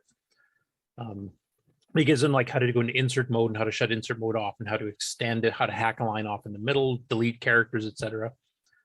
He didn't go fully into stuff like if you type in a number and then you hit the space bar, it'll jump ahead that many characters. And one thing I always used in this, and I'm assuming most of you guys who did basic programming did as well, is you could take a look on a screen, 32 column screen. You go, the part I want to change is like, the second line down, where you just hit 64 space and it'll jump 2 lines down. So you just multiply by 32 and you just, instantly go, and you go backwards too. You can go 32 backspace and it'll go back up 32 characters, like up 1 line, literally. So it's actually pretty decent. Once you get used to that kind of stuff, I actually found it, like I got used to originally the Apple II editor with the Control IJK, to move the cursor around and then retype the parts and re-enter the line. I got faster at using this once I got used to it than I did with the other one, because I didn't have to like go all the way up and move across. If I instantly knew I'd changed the 5th S on my screen to a T or something, I could just hit 5 space ST. It would jump immediately to that character, change it with the C key, change it to the T, hit enter, I'm done. I don't have to go up 10 lines on the screen, scroll all the way across, blah, blah, blah. So there's advantages, disadvantages to each. But this, once you get used to it, is actually quite powerful. And the nice thing is too, a bonus, and I actually mentioned this in a comment I sent to him, is that if you were running like some of the terminal software that would actually reroute BASIC to go through the serial bitbanger port, which a lot of the BBS software used to do in the day, it had the advantage that I could log in from somebody else's computer completely, and I had a little backdoor password to go out to the BASIC prompt if I had to change a thing to my BBS software. I could edit the programs using the edit command, say on a Commodore 64 VIC-20, and they would work fine. The Control IJK cursor stuff only works for that particular type of computer. They're not compatible with each other, but because this was just straight line editing and it reprints whatever part of the line it's doing, it actually worked fine remotely. So I could log in with a PC, I could log into the VIC-20, a Commodore 64, a PET, an Apple II, whatever, and I could actually do the editing from there. So it's kind of cool. So anyway, it goes through a fair bit of this here. For those of you that have not done any basic programming and want to get into it, I would definitely, that's one of the parts of the manual I would definitely review, is the edit command, because there's a lot of power in there once you get used to it. Lived it this week. I hear you, brother. Yeah, actually, did we want to mention that as a project update, or are you going to wait until it's totally done? Well, what's there to update? I'm still working on it. We'll discuss it next week when it's more cemented away. Right. Okay. Well, I wrote a Risk game many, many years ago, the board game, and stuck it on a CoCo, and lost the original version somewhere along the way. So I have now rewritten the end of it, and it works again. So I don't know. We're gonna. There's a little bit of play testing, a little bit of fiddling to do, and then we're gonna get it re-released, because it's been kind of disappeared for a while. I'll be putting it up on the website. I think you'll be putting the archive too, I'm assuming, Rick. Right. Yeah. So, and then if I, because I don't have enough projects, I might even take a crack at making it for Nitrous 9 under basement. Cool. I mean, it was written very much towards Disk Basic. And so finishing it, I had to both figure out what I used to know about Disk Basic 30 years ago, and many of the editing tricks that you see now, because there were many things that needed editing. So yeah, it was a fun trip. Anyway. Yep. So my hope, and I'll do this as a sneak peek preview trailer teaser here. Anybody who saw my Facebook post, there, some people were asking about the old Galactic Saga games by Broderman, which are a bunch of Star Trader battle type simulations that were popular in the Apple II, the Model 1, and a few other systems. And people were asking, was there a CoCo version ever released of those? Well, officially from Broderman, no, of course not. And officially, as far as a commercial product, no, there wasn't. But I did have a roommate of mine, and he wrote these before I was his roommate, but we knew each other from school. And his name is James West. And in 1985, 86, somewhere around there, he had a CoCo 2 with a T1 chip. And he was a real big fan of these games from the Apple II days. And he actually converted all 3 in the series, the entire trilogy, over to the CoCo, and then just kind of gave it out to a few people here locally. And that was it. They never went anywhere else after that. We didn't upload them to BBSs. We didn't put them on CompuServe. I found them probably about 12 or 13 years ago, because my original freenet site, actually closer to 20 years ago, I guess. I did find them at one time, and I did have them on my freenet site. When my freenet site went down, the upload of it went down with it. I did go in the Internet Archive. I did manage to pull bits and pieces of it, but it wasn't complete, so I couldn't do anything with them. While going through discs looking for something else recently, I actually found them again, all 3 of them. And a 4th game I forgot I had from the same author, James West. He did a thing called Dragon Chess, which I haven't had a chance to try yet. But if he seems to remember, because I actually talked to him to get permission to put these up, He thinks the Dragon Chess is actually a multi-level chess game, kind of a 3D chess style. So I'll see if that actually what it is. But I did find them all, and they seem to be running. Nick Morendis has actually tested them a little bit because he's more familiar with these games than I am, and they seem to be running okay. So I will be doing write-ups later this week. So all 3 of those games will be going up on my page, and I'll be uploading them to the archive. And Dragon Chess 2, if it seems to be fully working, because James couldn't remember if he finished that one or not. Yeah, so there'll be some more new games that none of you have seen before coming up. And if you're into the Star Trader battle type things like the Galactic Saga, which was like, I'm trying to remember the names of the original ones. So it's like Galactic new old stock on unreleased type games. That's really cool. Yeah, it's Galactic Trader, Galactic Revolution, and I can't remember the other one. But basically it's a trilogy, and they kept building on each other as you went through. Conquest, I think, isn't it? Yeah, that's it. Yeah. And now, when I did basic games back around the same time period, I'm much dumber than James. James is a genius programmer no matter what platform you throw him on. So he actually wrote his own little machine language routine to do the graphic text on the screen. So when he's drawing, he uses basic for, drawing the planets and all that kind of stuff. But when he's actually doing the text on the screen, it's actually all machine language. It actually runs at a pretty good clip. So it's not slow like my Ring Quest game or something like that. It actually runs at a decent speed. So for those of you into those types of games, the entire trilogy will be coming soon. And I'm hoping to have Rick's Risk style game. What's it called again? Risk. At Risk. Oh, at Risk. At Risk. At Risk. I thought it's called like Rick's. Rick's. At Rick's. Yeah, Rick's. That's the name of his bar. But so I'm hoping by the end, by the show time next week, we'll have Scott Griepentrog on as a guest. I'm hoping to have all 4 of these games, possibly 5 if the Dragon Chess is fully functional, all uploaded on my site and all uploaded to the archive. I don't know if they'll all be showing up in the archive by that time, because sometimes Google's a bit busy and it takes them a week to get on them. But basically, you should have 5 games that most people have never seen before, or 4 at least, and possibly 5. Ooh, interesting theme. Yeah. New crap. Anyway, back on to regular news. I probably should have thrown that on the games thing, but I wasn't planning on talking about it until next week. So, anyway, teaser. Okay, so this next one here, and this was actually posted as a link on Facebook by a guy named Mike Wilson. And he mentioned a guy named Luke, so I guess that's the guy that runs console.5.com that we're showing here, is now selling caps kits for the CoCo 3. So I know like Retro Rewind has this, and I think there's a few other places that have them too, but basically there's more and more places to get these. They all have them in stock. So like if you have that weird frame thing we were showing on Daggorath before, and it's not the 555 chip, and it is just capacitors and stuff, this might be the kind of thing you could grab to replace. This particular case, it's CoCo 3, but I know Retro Rewind actually has CoCo 1 and 2 versions of these kits as well. So you can grab those. Public service announcement. Yeah. Tandy glued all of their electrolytic caps down with hot melt, which now looks like corroded brown funk at the bottom of the capacitors, and that's normal. Okay. Yeah, that's true. A lot of people thought that was leakage, and actually it hasn't been. Exactly. No.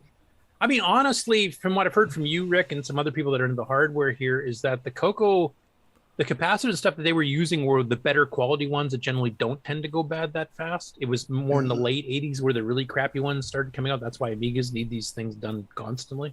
Right. Late 80s and early 90s capacitor funk is a real problem, but I've only had one CoCo 3 I've had to recap, and it was just because, and I did it because it was doing weird things, and that fixed it. right. Well, if you kept it in your attic in Texas, No, first I got to get an attic in Texas. well, you might need to change the caps in that one, but we didn't put stuff in our attic in Dallas because we knew it would melt. So there's another alternative for getting the CoCo 3 cap. It's actually not a bad price, $6.95 for the whole package. So Right. You need one, get that. You got all of them. Yeah. Right. And Retro Rewind, like I said, and some of the other, I can't remember who else has these cap kits, but we've mentioned some of the other vendors before. I think Jim has a capacitor kit, doesn't he? Go for Retro. Not So sure. there's different alternatives, and basically they sell the entire kit. So if you want to do the full recap, you can. Next, this is Pedro Pena, otherwise known as Rocky Hill on YouTube. I'm going to play this one in its entirety because this is a kind of a cool project. I briefly talked to Nick about this too. At the time of this video, he was having problems with the shift key not quite functioning properly, which I'll let him kind of explain what he's doing here. I will just kind of surprise you. But once it gets fully up and working, this is cool. I think I might have to get into these. This is the USB keyboard adapter that I'm working on for my CoCo. There's a custom board that I made here for it, and then I have an Arduino with a USB host shield. And right now I'm using a wireless USB keyboard. It mostly works. I'm just having issues with the shift key, and so I want to, show it off a little bit. Okay. And see if I can get this in view. So this is the keyboard that I'm typing on, and you could see that I press these keys and it's coming out on my CoCo, and this is a real CoCo. This is not an emulator. Pretty much everything works.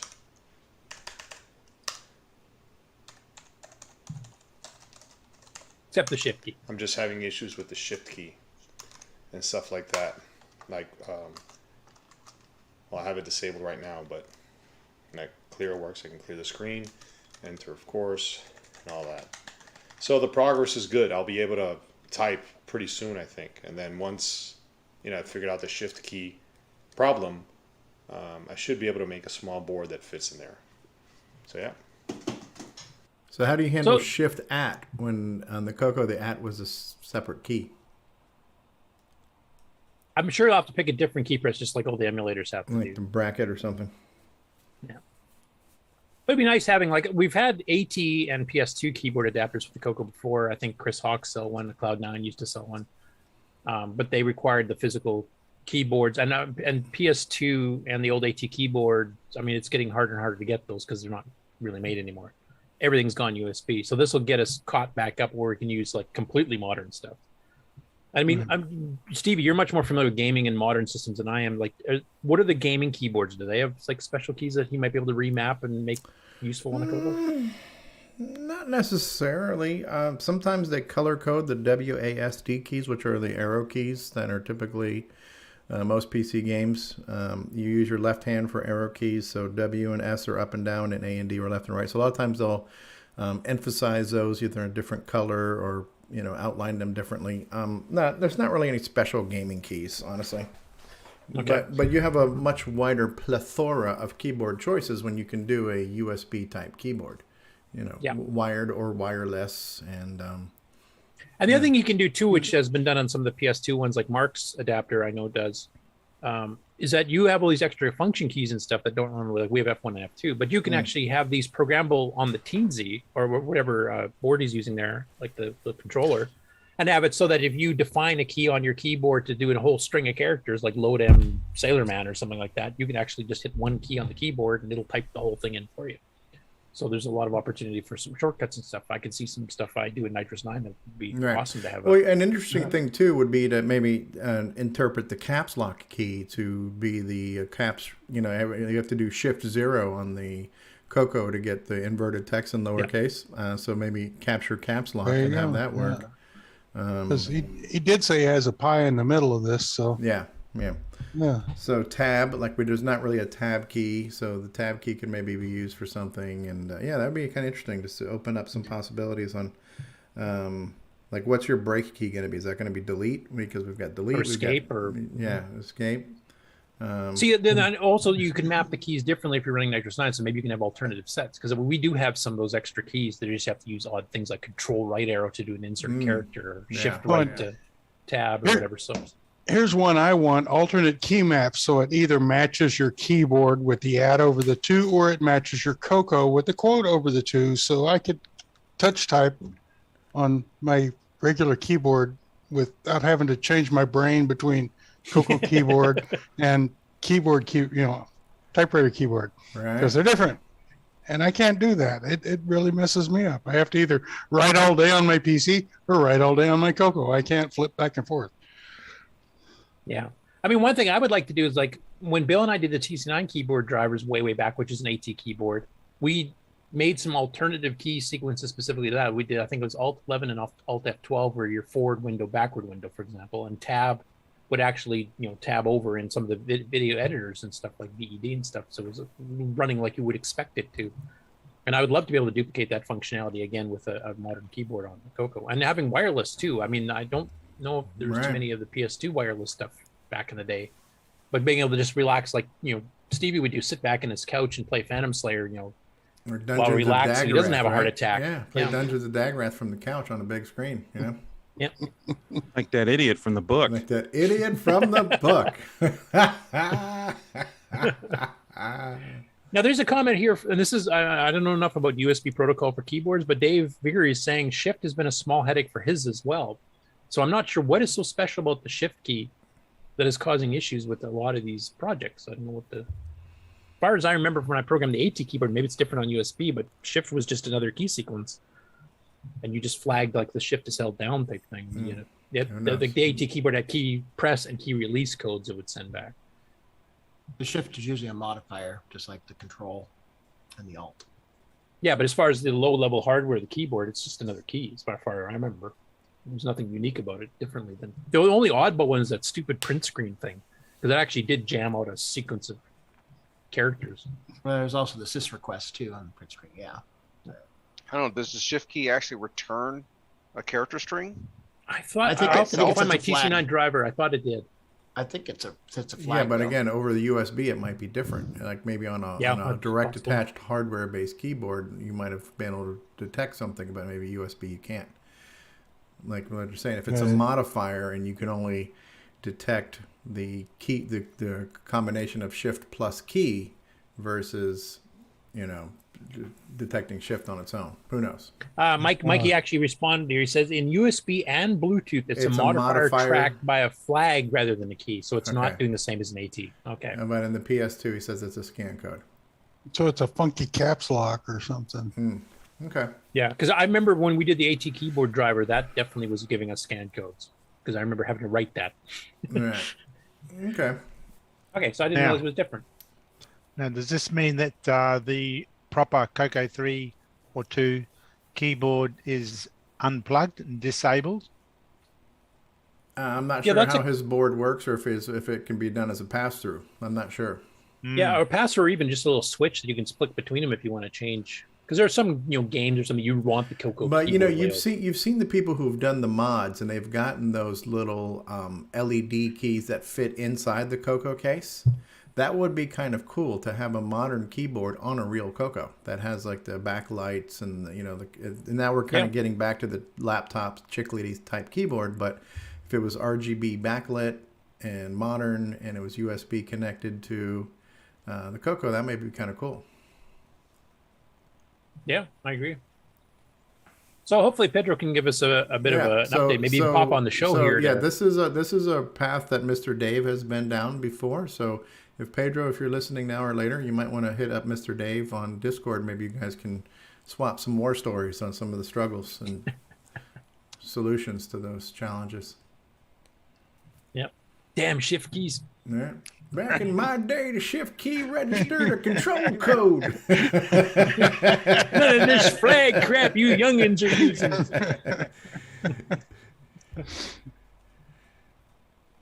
Next up, we have an update from Robert cool. This is so cool. Yes, and he's been putting so many posts in this. He keeps expanding its capabilities. Yes. The first one he did on the 23rd here was he added 16 by 16 character support to the tiles, and he's got some screenshots. And you can see you can get some like larger, more complex little tile shapes to use in games and stuff. So that was cool. David Ladd up there, the one-eyed looking alien. Yeah. But he didn't stop there. Ooh. So here he actually did an animation to show the 16 by 16 sample running. Hold my beer. All right, look at that. Look how smooth that is. Oh. Super smooth. It even looks like it's clipping off the screen a little bit, or is it just because it's? Yeah, it's. It does look like it's clipping a bit, and then you can see that because he's kind of warped a kind of a flash attribute, a blink attribute to it. Yeah, and he's got a poke that he does to define the size of the characters that it's trying to draw, and when you do one bigger than the font, you'll see it's kind of doubling up random stuff underneath. But look how he's got even like the syntax highlighting a little bit, where the numbers are different from the text and the letters, punctuation. That's really cool.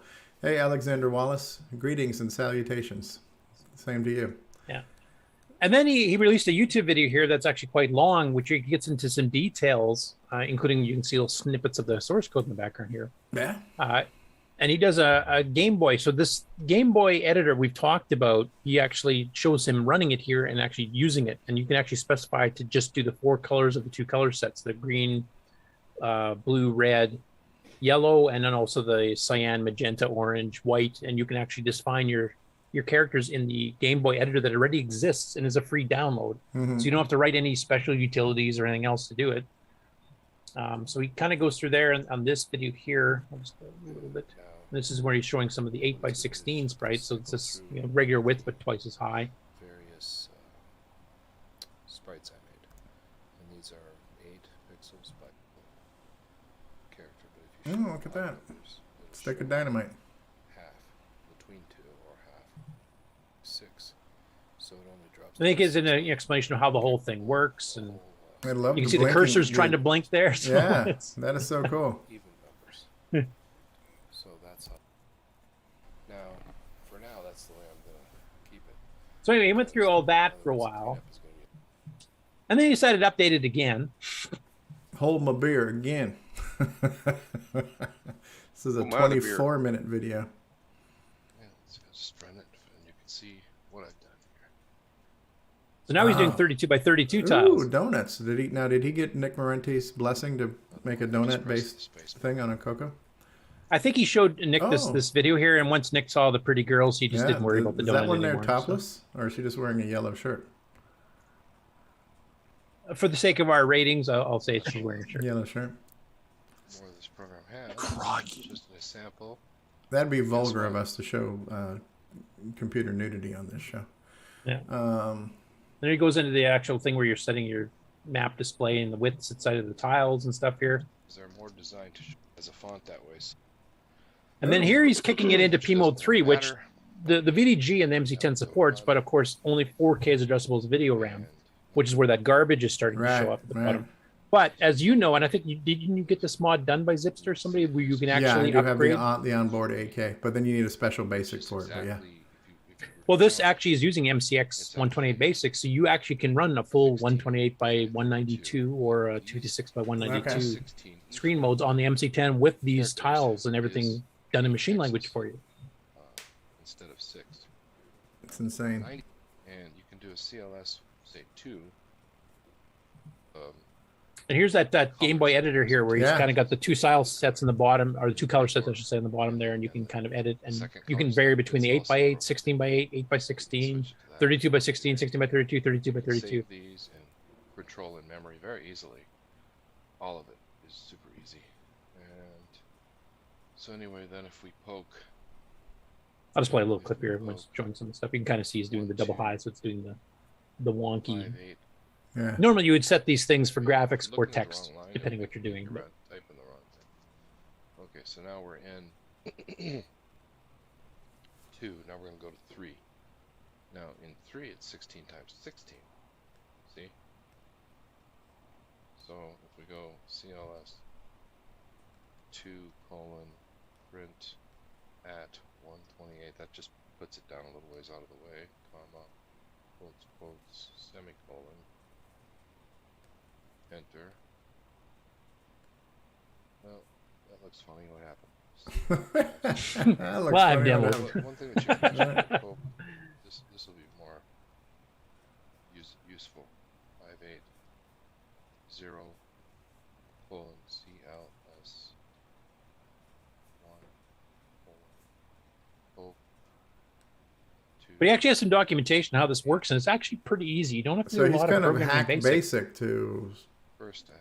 Yeah, it's kind of a driver that I think steals the text screen and kind of redraws it, which has been a technique I've seen used on the CoCo before. But the fact that he's got the varying sizes that you can fiddle and manipulate with, which means you can create different tile sets or even multiple tile sets, that you can jump between. You could do some pretty interesting stuff, and Jim Gerrie's already been doing a little bit of experimentation with this too.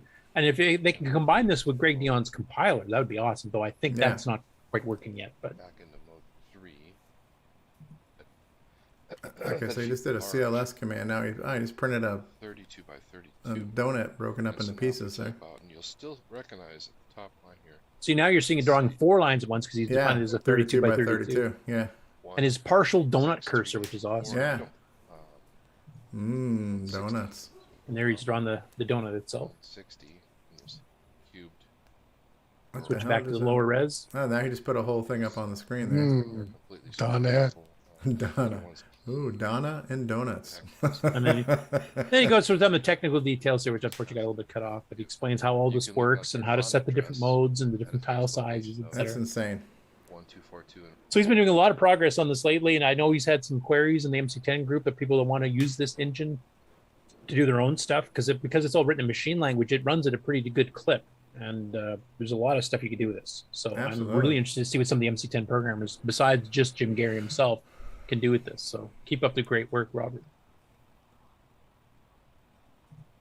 And the last story I have here is a Dragon 32 repair. So you'll see it says PSU fault, no 5 volts. So this had actually had stress cracks on both the power supply board and on the keyboard board. Quick video on a Dragon 32 that I'd picked up. I won't play the whole thing. I'll just play little snippets here, but good enough. Pin 3 should be either -5 volts if it's a Dragon 32 or -12 volts if it's a. And it's Jon Warburton. I should mention his name. So I mean, he goes through the whole debugging process, figure out what's wrong, and then actually fixing it, and he actually gets it fully up and running. So I haven't heard too much. Like, I don't know, do we have much problems with stress cracks on the CoCo boards that you know of, Rick, or anybody else that's into the hardware side of things? No, not really. No, not really. Yeah, unless you dropped it on the floor or something, I'm guessing. Right. Of course, they got 250 volts to do, or 240 whatever to deal with at 50 hertz. So it's a little harder there. Yeah.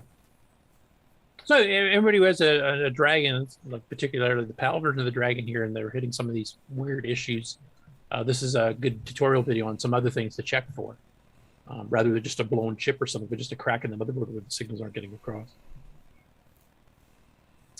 And that's it for the news. Very cool. Very, very cool. Thank you, Curtis, as always, for doing all of that procurement of news and other cool stuff. We got rid of that. We are now... so yeah, I don't know if we have a lot of updates and acquisitions. I know a lot of that we've kind of already talked about with the Petski Robots and this and that and the other. We've talked about the at-risk Poker game. Square. Yep. Poker Squares. Mr. Steggy, anything you got cooking in your world? You do have a couple acquisitions real quick I can show. Yeah, nobody cares. I know, that's the story of my life. Yeah, show them in here. Bless your heart. Bless your heart, Terry. Bless your heart. Well, I got, let me mute my phone, and now the dogs are going to go off. Sorry. Dang it. I got a kind of a rare CoCo. I think Brian Weasler, well, surprise, surprise, has one. But it's the 3128 version. It's the one that has that composite mod that was only... for schools, wasn't it? For schools, yep. Okay. And it's in really rough shape. I'm going to work on... Oh, wow. Wow, look at that. No. Yeah, must have been in a school or something. In a school, but yeah, yeah, and they, of course, the bottom's all scratched off. But on the inside, the ID on the board is that model number. But I got that, and I haven't tried that to see if it works yet. I got another Blue Streak. What is that? Blue Streak Ultima. That's the parallel interface. Ah, Yeah, okay. material. Yeah, I got a couple of those. They're actually pretty handy. And Yes, they are. The last thing I got was one that I have looked for forever. Oh, wow. It's a Tandy 600, the portable. Wow. Was 600 the first one that was MS-DOS? Yes, No. yep. I think it is MS-DOS, isn't it? And that's Yeah, I a think it 3.5 was. inch drive on the side there, huh? 3.5-inch drive. It does have a crack on the motherboard, but it also got some damage here. So Oh, wow. that'll be my next project to clean Put some up. pants on it. We don't want to see the crack. Yeah, boo. Thank you, Nick. I appreciate that. It's amazing that Australians think they're funny. Bless your heart. Bless your heart, Terry. So how many pounds is that exactly? Shipping was 33 pounds. Wow. Because I didn't think you looked that weak. So It's a brick. Plus the power cord for it. It's I'm gonna end up dropping this thing. Well, it's already cracked, so it doesn't matter, right? Yeah, exactly. Oh, there's another more. There you go. There's 13 of your 33 pounds right there, right? No So, joke. Yeah. Beautiful. Anyway, Rivals that's the what I Commodore. got. that's cool. What's cool, you got the educational CoCo with composite, because that is rare. I've never seen one in real life before. I've just I seen hadn't pictures. either. I guess there's two versions. There's the normal, which this one is, and then there's an A version. Brian, of course, has both, but I'm anxious to tear it apart and see what I can do, clean her up, and make her work. There you go. Very cool. Do we have any other updates and acquisitions, so to speak of?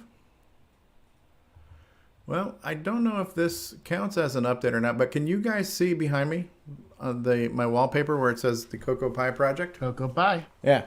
So one of my project updates has been cleaning up my office. So this whole bench behind me. Haven't now, you been doing that for like 5 years already? it's a constant work in progress, yeah.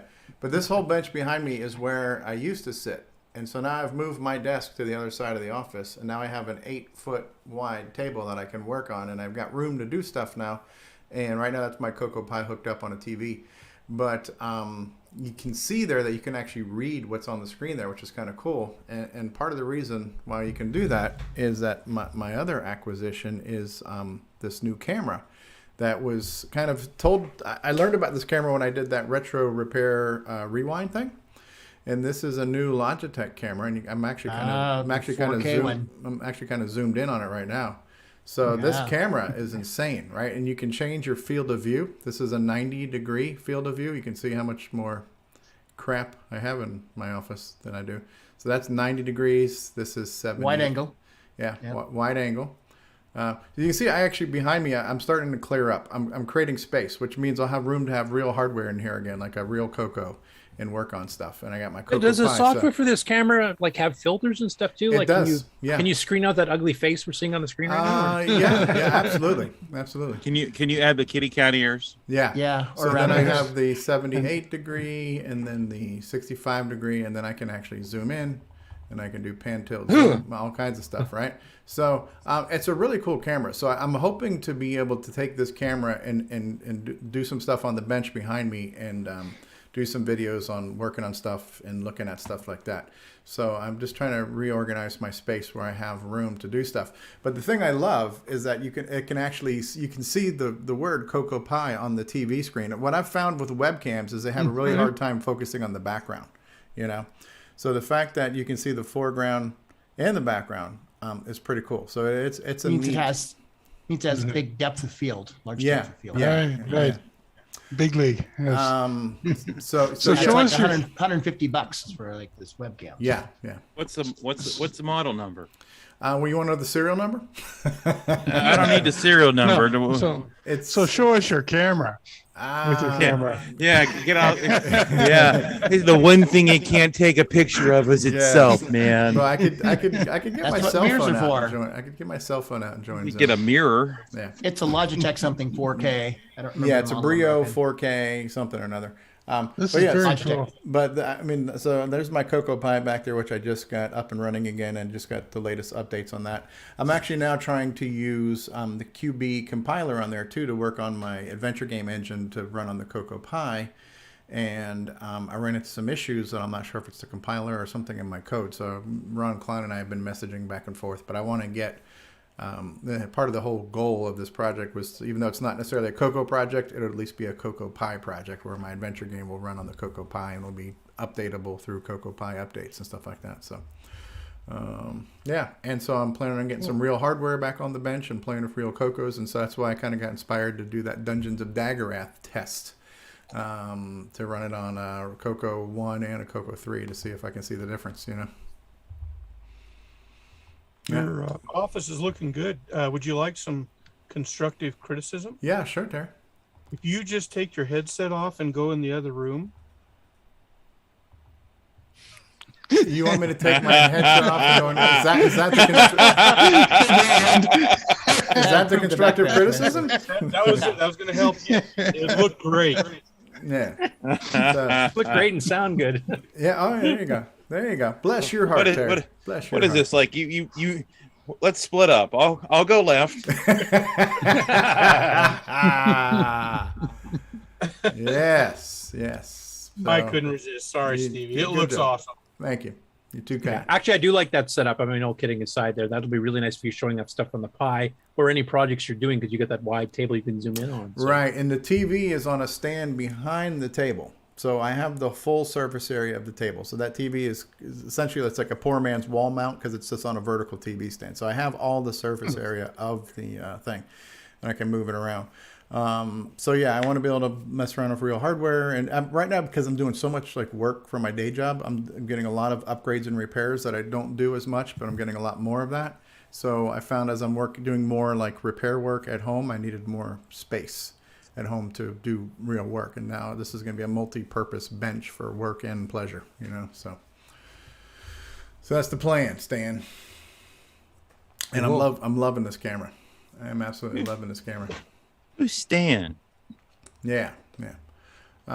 Yeah, dude, we stayed awake. We went through a whole show. Curtis didn't kill us with news. It's freaking amazing. I love it. Wasn't that much this week actually, except you had all these special guests come on and Yeah. Honestly, I didn't. Yeah, I wasn't aware of half the people that were going to be on the show today, but it was a pleasant surprise for me, and it was a good show, and I really enjoyed hearing all this stuff. It's kind of worked. It's always out a surprise when we have a good show. That never it happens. is right. So yeah, because I mean, I have so much stuff in my garage. I have things I haven't even touched yet. Like I've got my dragon, my Tano dragon in the box. I want to be able to do an unboxing of the dragon and hooking up the dragon and things like that. You know, because I have the RGB to SCART and I've got that SCART box, I've got so many things that I've gotten SCART cables for. Like I got the SCART cable for the dragon, and I got I got SCART cables for all kinds of other things. So, you know, it's going to be cool to be able to hook stuff up, you know, so. Please tell me you still have that beautiful Motorola machine. I do. It's in my garage. Yeah, that's a beast though. If I put that thing on this table, it would eat up half the table, and if I put all the manuals and stuff that came with it, it would eat up the entire table. You know what I mean? There's just so much widescreen. Yeah, and it's a beast. But on the shelf above there, that's a 10-foot wide shelf. So I can put in that shelf. You know, if you notice, I had the guy who installed it. I had him put a lot of supports in there, so it can support a lot of weight. I can be able to put stuff up on that shelf. Not necessarily decoratively. I'm not going to do it for display purposes, but just to have stuff out of the way. I want to bring something down. I can bring a thing down, put it on the bench, play with it, put it back up on the shelf. So trying to maximize and efficientize my space, you know. That's always the struggle, man. The more crap you get, the harder it is to manage your crap, you know. So the struggle is real. Yep. That's all I have to say about that. Good show. Paul Shoemaker, thanks for being here. And Michael, what was his name? Michael Spencer, who was here. And then we also had Jay. Man, that Petski thing is looking really cool. I am really impressed with that. It's the first time I actually seen it on the CoCo version of it. So, and I wasn't as familiar with it. So, cool stuff. Much more to come. Yeah. Exciting things happening. Well, thanks, guys, for another great show. Thank you, Mark B. and Nick Marentes and Jason Reichert and Rick Euland and Terry Steege and Mark Overholzer and Curtis Boyle and myself. We'll run the closing credits, and then we'll be back for final thoughts after these words. Here we go. So cue outro. This concludes another episode of CoCoTALK, the World Live talk show featuring the Tandy Color computer, MC10, and Dragon systems. For all things CoCoTALK, visit us on the web at CoCoTalk.live. We'd love to hear from you. Send feedback, suggestions, even segments via email to CoCoTalk@CoCoTalk.live. Consider supporting the show with a purchase of merchandise from our retro swag shop at 8bit256.com. If you'd like to become a patron of the show, click on the Patreon link on our website, CoCoTalk.live.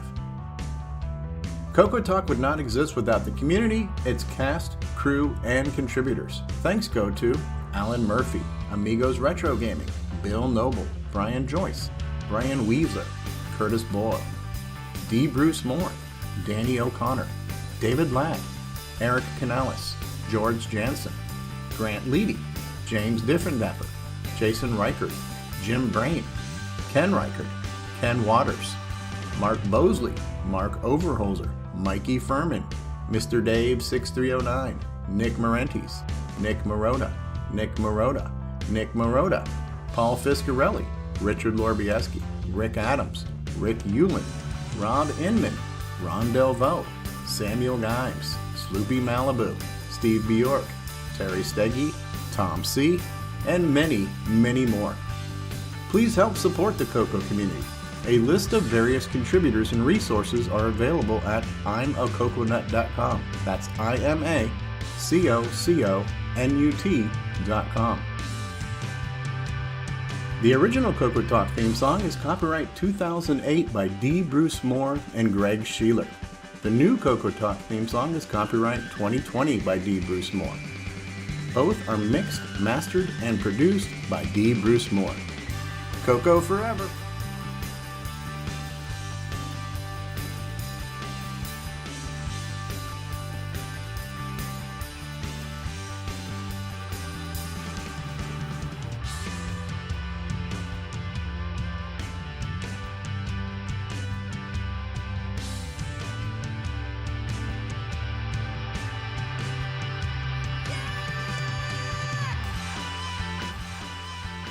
All right. Well, there was the outro. There were the closing credits. You said you had a couple of reminders, Curtis? Yeah, so next week we have Scott Griepentrog on as a guest. I verified with him. So that's the creator of the STG-Net networked CoCo BBS system that came out in the 90s. He was part of Animagic and a few other things too. So it'll be a good interview next week to get some technical details on that. If you haven't got enough retro today, the International Computer Club for the Amigos is actually going on right now. They started about an hour ago, I think, and they've got 9 presentations, including Jay and me doing another presentation of Petski Robots. And also the Trash Talkers have an episode tonight that'll be live on YouTube, which might have started already. I haven't had a chance to check yet. So lots of retro stuff going on for live streamers. There you have it. Get your retro. Cool. All right. Well, thank you, audience. Let's just go back, and I'll go backwards. In our live chat, we had Mark Overholzer, 8 Bits in the Basement, M. Spencer, Tom Eric Gunnarsson, and Chris Duras, and O.G. Hugo, and Mikey. And Darren Ottery was here. We talked about your project earlier, Darren, your River Raid. And Alexander Wallace from Mexico. And Erico Monterio was here. And Mark Overholzer and Mikey. And Rick Yu and Mr. Dave. And Dave and Sharon and Erico. And Tom Eric Gunnarsson. And Jaff172. And Ken Reichert was here. Jeremy Landry. And John Moutz and Canadian Retro Things, who was under the weather today. Hope you're feeling better. MMA Crossfire was here earlier. And Karen, Sixie, and Amigos Retro Gaming was here. And so many people. You guys were all here. NML32 and Reverend Fuzzy stopped by. That was a kind of cool drive-by to see him here. And Retro Tech Time and David Craker was here earlier. And Coco Man and Sixie and so many people. And TJB Chris and Mikey and you name it. Thank you for being here. We're going to press the button. Say goodbye, everybody. Goodbye. See you next week. Push the button, Frank. And by the way, I forgot to do local recording. Thanks, everybody, for reminding me. So hopefully nothing goes wrong with this one. But yeah, it's all good.